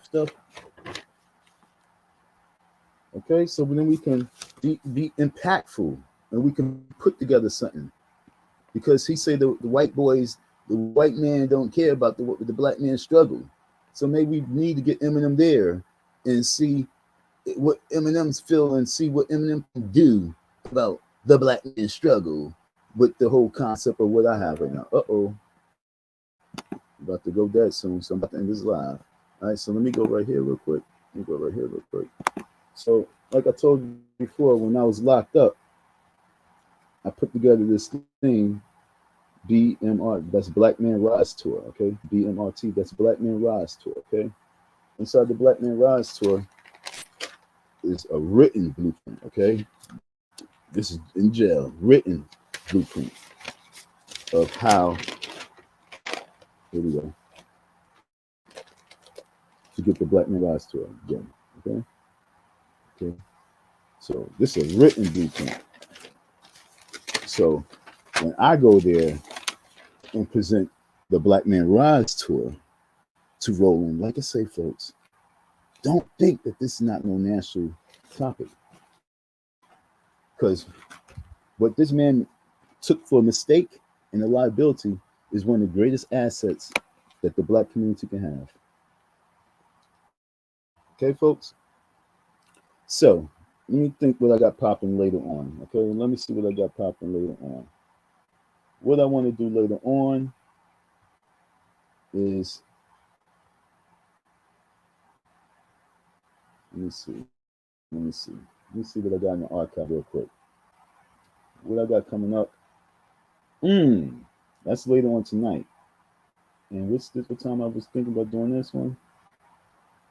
Well, I don't know. I was contemplating on coming back later on this afternoon around 3, but I don't know. You know what I'm saying? I don't know if I really want to. But I kind of want to do the 7 o'clock one. I want to do the topic. It's from the messenger, Karis 1, the teacher. You know what I'm saying? And this topic is a message from the teacher. Hip hop is ours. Okay. So like I say, I mean, this whole Don M is nothing to really play with, especially if I really stayed on top of being a content creator and really gave you guys the content that I'll be thinking. If I really gave you all the content, you know, I mean, I have things to really be focused on. You know what I'm saying? I mean, like, I'm not lying. This is not, I mean, like, I just don't do these things. I'm prepared. It's just that I don't be on top of it because you folks tend to like the drama, and you folks tend to like the the coon and buffoon shit, and when I really be legit about the things about making power moves, it seems to be overhead, and it's like kind of like sad waste of time. But I know the God in me must continue and push on, push on, push on, push on, push on, and eventually somebody would support, not just support, but do what they really can do. It's not really about supporting. It's about, okay, this is the real support. How we gonna get this shit really moving? Who's gonna be the key to open up the door, and who's gonna be the key to get the car moving? Okay, who's gonna be the key to open up the right door, and who's gonna be the key for that right vehicle to boom? That's what we're looking for. Okay, it's time for us to take these little notepads and make this shit become our reality. And so that's what I'm about. And at the same time, trying to keep a happy, smiley face.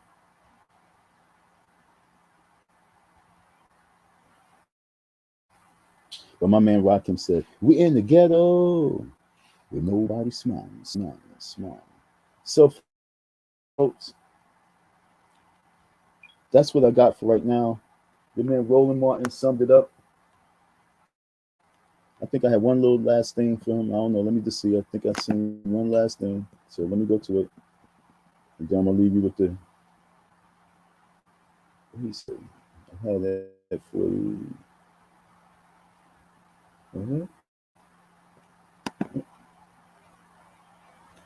Let's see what you had to say. Doing lighthearted sex.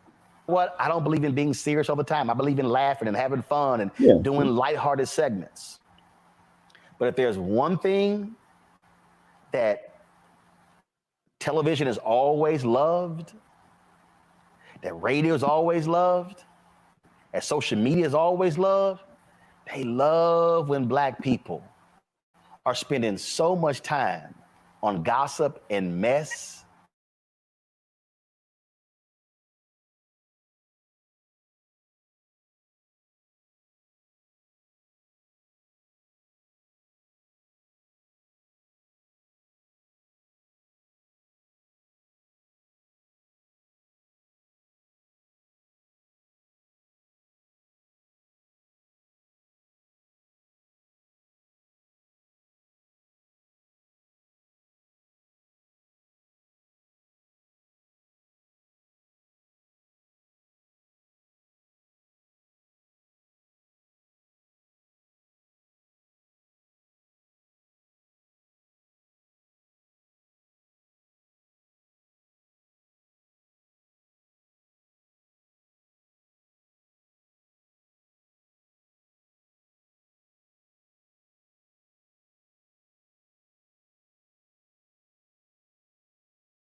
My bad.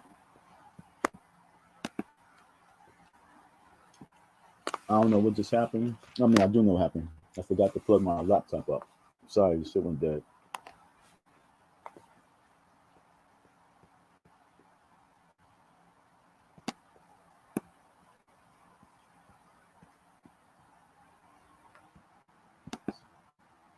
I just listened to that beat that Roland Martin posted about.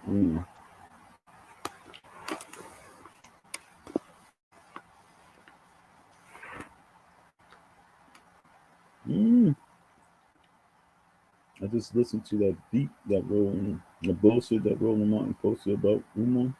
I think Roland Martin's butthurt.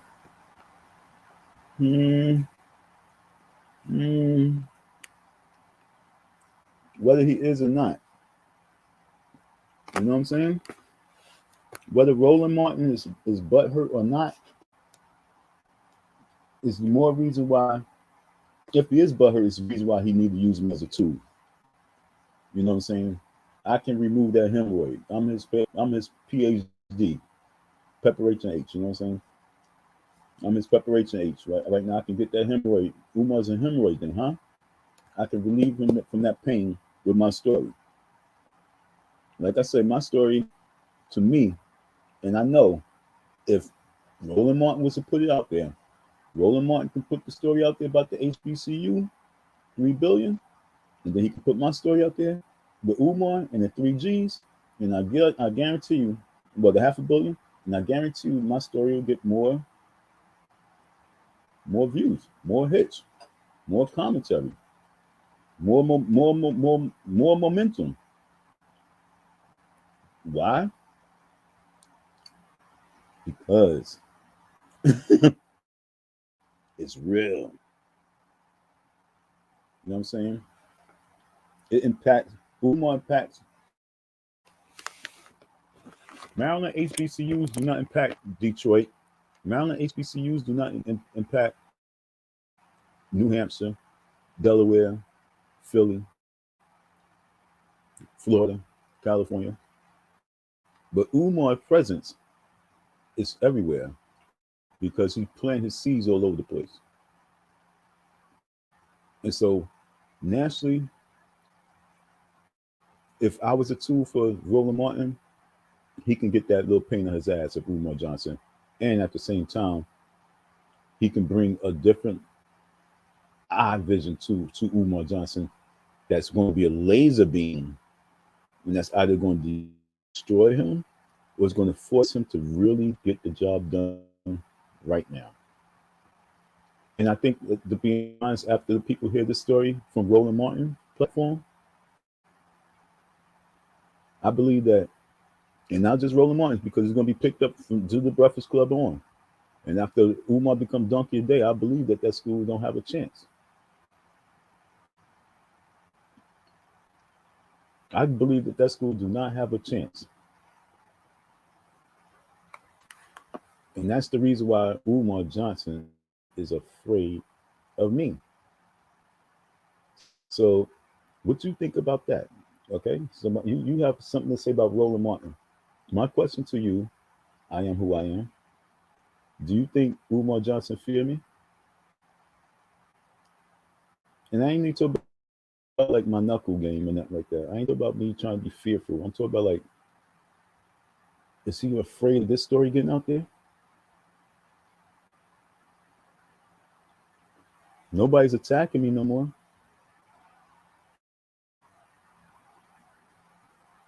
Everybody can say something about him, and he want to jump on them, but he don't want to say nothing about this guy, except for when he thought. Remember when he said, "Oh, Dusty Don is upset because he lost in court." Remember when he did that shit? When he thought he had me beat way back then, he posted that video that on Instagram or Facebook or wherever he posted that shit, talk about Dusty Don is upset that he lost in court, and so he did this and did that and started defaming me ASAP. Remember that? So why is it that he don't have a conversation with me, but he can have a conversation and address everybody on the planet, but can't address a man to man? Like, we didn't have to go to court. He could have came to the panel and we could have discussed it. And my panel wasn't big. We could have solidified it. We on lock. Oh, I'm gonna get him on deck on Friday. Corny ass nigga.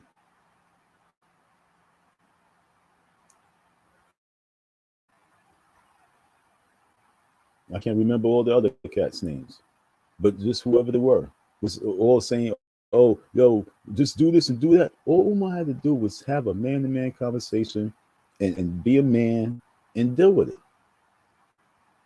But he's a child. So I don't know how I am who I am can honestly say that he did anything to Roland Martin as Roland Martin when Roland Martin put his foot down and as a man. Matter of fact, let me pull that part up again, okay? Because you seen Umar Johnson become a little baby boy and got mad. Well, he did this, and everybody looking at Umar like, you sound like a baby. Come on, man. Watch this.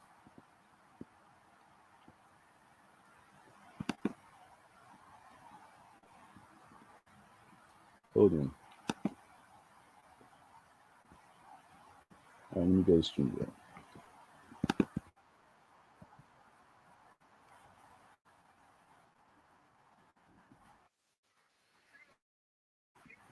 Hold on, I got you.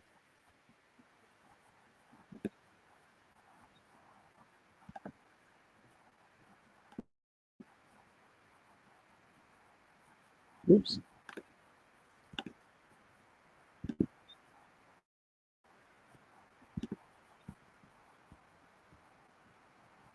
Hold on, folks. My bad.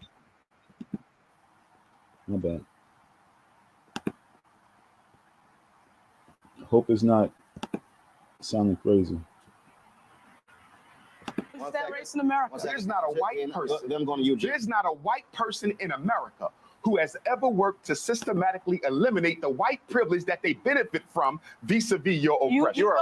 You know 190 million people in America. Eugene. We're not going to go there. We're not. I haven't called me a liar, and you're cool. Well, it's a fact that you're lying. It's a fact that you're lying. It's a fact that you're lying. I understand you. To say that. No, everybody, 1 second. Several things I don't allow.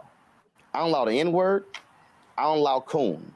We can talk to one another and disagree, but I do not use racial epithets against and black that's people. Fine, but he called me a liar. No. So the language needs to watch racial epithets will not be used on this show. And that's fine. By anybody. But how we talk to each other needs you to can be say whatever you want, but no racial epithets will be used on this show about black people to black people. Eugene, your question. So, come on. From your paradigm, from your perspective.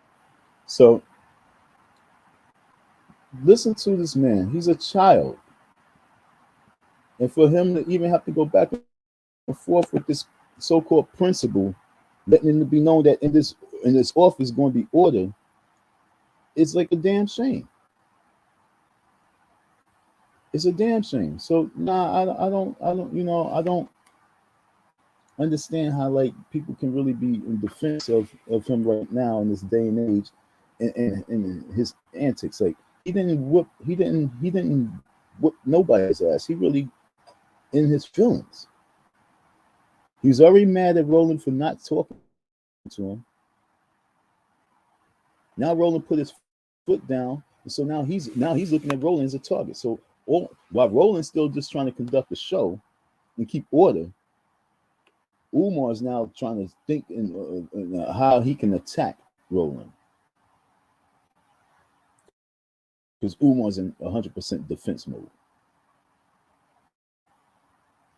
This is real, you know what I'm saying? So it's like, nah, nobody's butthurt. We just want to see Umar have a real conversation. I pray that somehow, some way, I get in the right hands of the right people with this story. Excuse me. Because no matter what, this must be heard, because Umar have to check himself. I told you, I'm here to cut the head of the dragon off. It's not just him, it's many dragons. And they have to grow their new head, and their head's going to be humbled. It's gonna grow a new head. It's just gonna be humble. It's gonna be a humble head. It's not gonna be a bobblehead. It's gonna be a humble head. Umar has to be humbled in this situation. This is humbling story.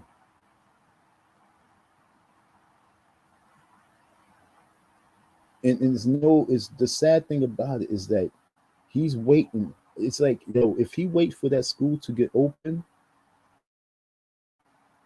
for this story to come out, it's going to be 100 times worse than when he has the opportunity right now. What I mean? You're going to risk getting your school shut down over this story. Just imagine people start funding you, the next thing you know, your school start moving, and then this story comes out, and then all the funding stops, and then you have to shut down this program, shut down this, and then you're going to be looking real bad going backwards, shutting shit down. Eventually close your school in less than a year because this story hurt your funds.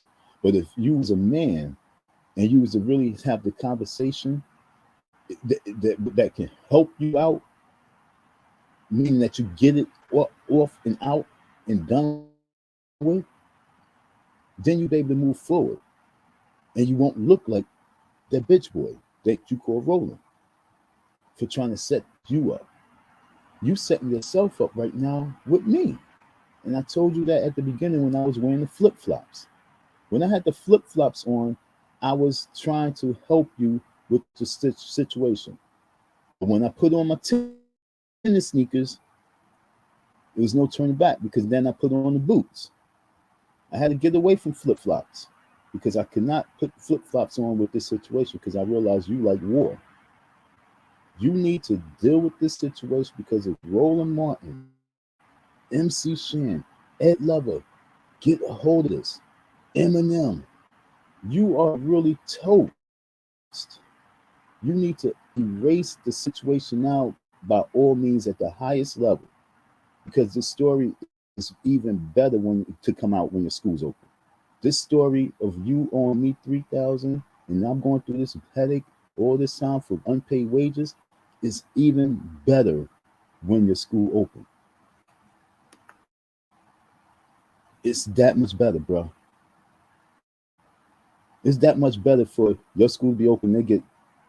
They get letters and letters and letters and emails and emails and emails and emails of this situation. Where your staff is like, yo, we never heard this. Umar, what's this all about? And then one of your staffers put that out. This is real, bro. How do you want to play this? You want to wait for it, you to get to a certain level for it all to crumble? Or do you want to start picking up the pieces now and you can move forward? If you'd have handled it 2 years ago, you would have been way successful right now. Because you still have the school. I told the people as long as you pay the little taxes, all right. But the school not gonna open because of me. My energy not gonna let it open. I'm not gonna, look, I'm like Moses right now. I'm like Noah and Moses is one. I'm like Moses departing the sea, holding the waters back, and then Noah building the ark. I'm like Noah and Moses right now.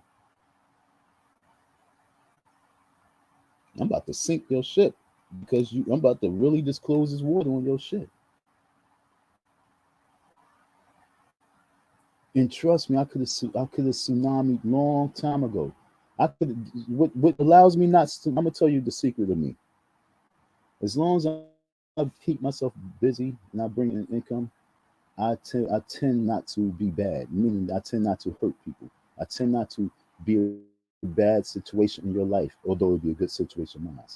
So I hurt myself when I have a little bit of cheese coming in just to keep me satisfied. But if I get that wolf mentality and keep the wolf mentality even when I'm eating, have a pit bull mentality even when I know I have tons and tons of food and being fed well. But if I just keep that pit bull mentality, the waves with a tsunami on you 3 years ago, dude. Do you know that I'm really saving your life by being this nice, being this flip-flop pussy nigga? I'm being a bitch boy by not smashing you. I'm being a bitch boy by not being really tenacious about this situation. I'm being lazy. And you're so blessed I'm being lazy. But your lawyer, Jabari, got me so mad that I'm going to prove him wrong. I'm going to prove a point to him. I'm going to embarrass him. Your boy Jabari is Coon of the Year. Your lawyer, for taking this case, as opposed to advising you, like, yo, give this man his money. He's Coon of the Year. And because he's affiliated with you, you co-Coon of the Year. So to this year, so 2023, we had 2 Coon of the Years. We had a co-Coon of the Year and a Coon of the Year. Jabari comes out of nowhere. That's Umar Johnson's lawyer. Is Coon of the Year. And his tag team partner, co-Coon of the Year, Umar Jermaine Johnson.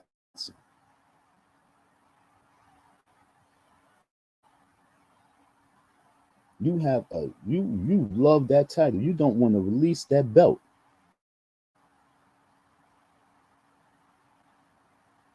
And now Roland Martin is talking about you in 2024, proving my point that you was Coon of the Year for 2023. He proved his point of being Coon of the Year for 2023 for being in Roland Martin's mouth for a story of 2017. Because you want to have everybody's name in your mouth just because. You could have dismissed that whole situation and moved on. But anything to talk about to deflect away from the school, because you think that you can dance with these corny ass fan people that you have out there.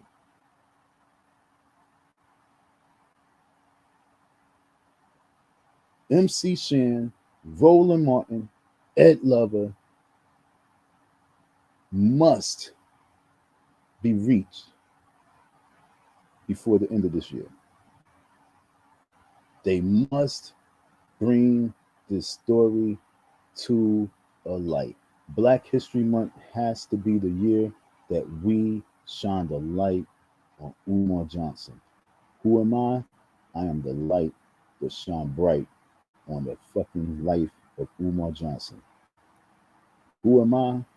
I'm that candle in that dark room that when you put an Umar Johnson face, you see that real face and go, yo, whoa, whoa. Who am I? I'm the boogeyman that you see in the closet, in the little hole, when the hallway lights on, maybe the bathroom lights on, but it's shining in your room just a little bit, and you can see in your closet, and you just see a little. That's me. Umar Johnson, you're not going to win with this one. Like I say, if we have to wait until the school opens, but the Attorney General's on your ass right now. So that I mean, like, but no matter what, I want my apology. So that's the bottom line. My apology, my public apology. So, and that comes with taxes. You're being taxed on it too. So if I don't get my public apology and you think you're gonna open that school up without having some type of drama, I promise you on my life that's what it's going to be. You got to understand what's being said to you. Roland Martin in 2024 is speaking on you because you just couldn't keep this black man name out your mouth. And then you have the nerve to call him a bitch because you think that was going to give you points with the people. Only thing that did was make me say, hey, I'm going to give this bitch some fuel. The bitch should have been took the fuel long time ago. But now I guarantee you, your homeboy is about to really bitch slap you. You about to see who's the real bitch. Watch your mouth who you talk to. So you think that it's okay? So you think that Roland is okay with you calling him a bitch? He wasn't even tolerating you calling him coon and other shit. Now you think you're gonna call him a bitch? Yeah, he had the right to do this video. And I'm gonna show you who's a bitch because once I tag his hand, once he tags my hand and tags me into the ring, understand what I'm saying? Because This person think that you what they say? Busted his ass. This person think that you dusted his ass. Okay? This person think that you dusted his ass. So because this person think that you dusted his ass and think that the HBCUs is a bigger story than you and my 3,000, I guarantee you, Roland, if Roland picks the story up, he's going to prove that I Am Who I Am is wrong. And he's going to prove that Umar Johnson is really that bitch. And it's not really about being messy. It's about being impactful. He's either going to destroy Umar's situation or he's really going to help bless Umar's situation, because Umar's going to be at mercy when we're done with him. Can y'all imagine a tag team going on with me and Roland with this story and just a conversation? Like, yo, let's just have conversation. And this is the topic. Let's converse. We will have a 2-hour conversation so easily. And it will be entertaining. It'll be enlightful, impactful. It'll be funny as shit. And it'll be manly too. It'll be real strong and stern. It'll be a strong, powerful message. And at the very end, we're going to have something that we're going to be working on ASAP. So I pray that I don't be lazy and I can somehow, some way, figure a way to get to this man. So when I get up these lives, that's what we're going to do. We're going to reach out to him. We're going to make it happen, because this story deserves to be in his hand now. He deserves, because this person think that he got dusted, destroyed by Umar. And many other people think so too. And many people think that Roland got canceled because Umar. Maybe Roland Martin need to be resurrected.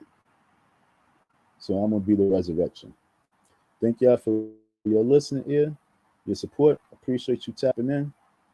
Thank you for coming in and taking time out on this Saturday. What time is it? I figured we can have a little conversation on this chilly, cold day. There's gray skies out here in Philly, New York, Jersey. There's definitely gray skies in this area. So I don't know what you're dealing with on your side, your skies. But you know what I'm saying? May my energy bring some type of warmth to you. And, we're going to get through this. And what we talk about, we ain't talk about no Umar. We talk about we're going to get through this thing called life. But the way we're going to get through this life is we're going to have unity. And we have to unify with something. And that means we must unify and just find the love. I'm always about that. So it's tough love right here, folks. If y'all can find some type of way to unify with me in the situation to bring this tough love, I do need that help and support. No reason for me to be going to jail, right? I got to fight all the demons inside me. Ain't that many. But it's a powerful one, you know what I'm saying? It's called pride. Okay? Fighting that demon inside me called pride takes a lot.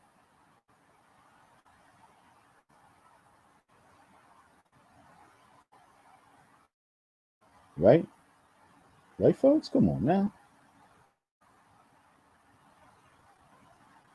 Only thing what makes me different than many of you folks is that I'm so strong that although I'm prideful, I can deal with a whole lot more than many of you folks can. Okay?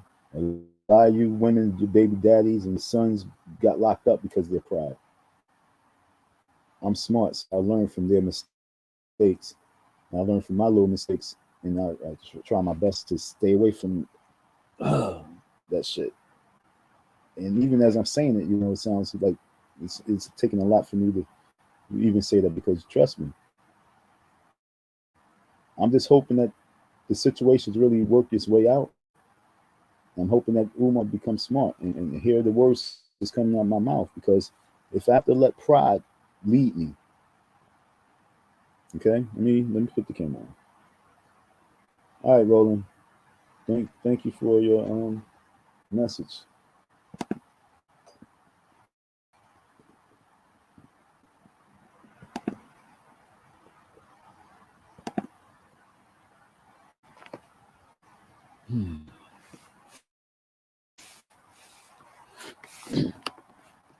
If I have to let pride lead me because all others failed,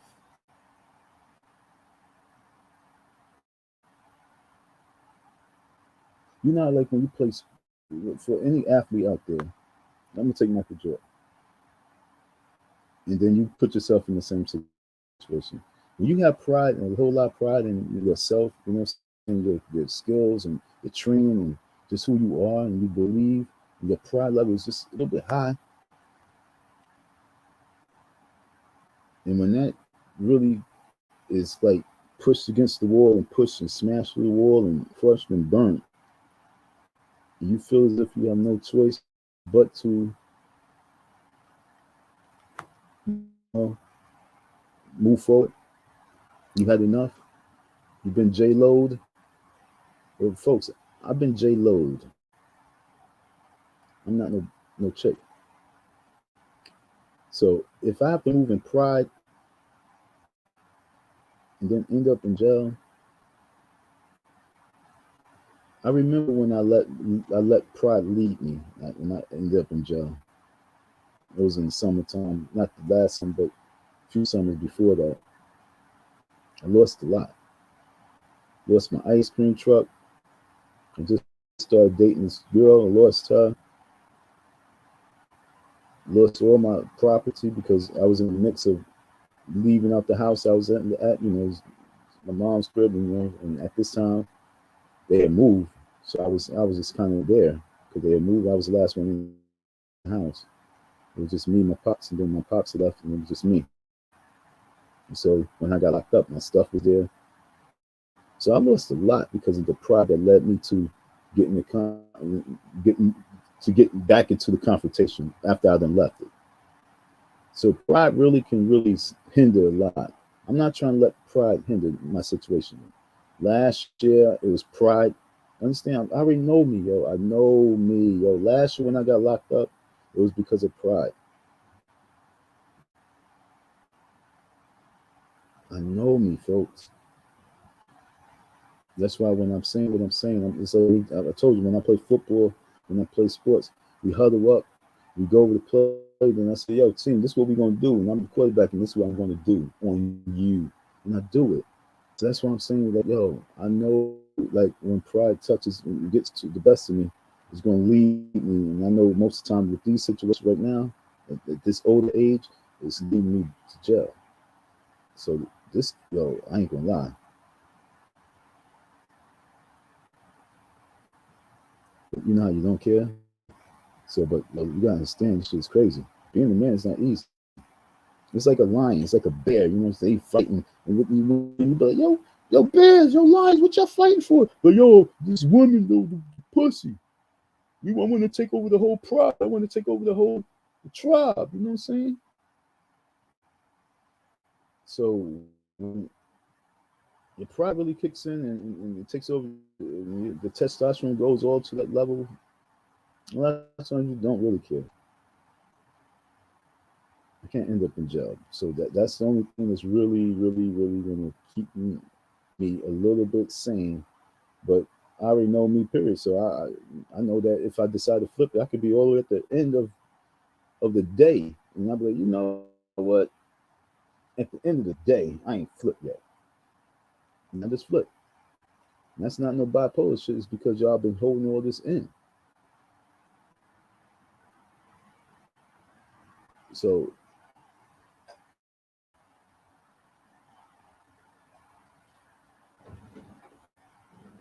dude wants to know what's going down.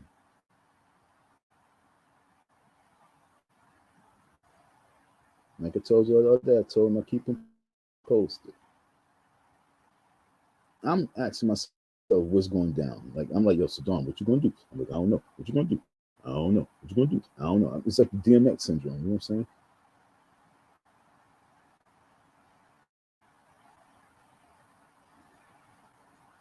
But like I say, no matter what, if Umar allows his pride to continue on, it's going to hurt him more if the school doors open and my name is now the topic. So it's a win-win situation. This guy play poker, got to play chess. You know, I don't like playing games. So pay me my money.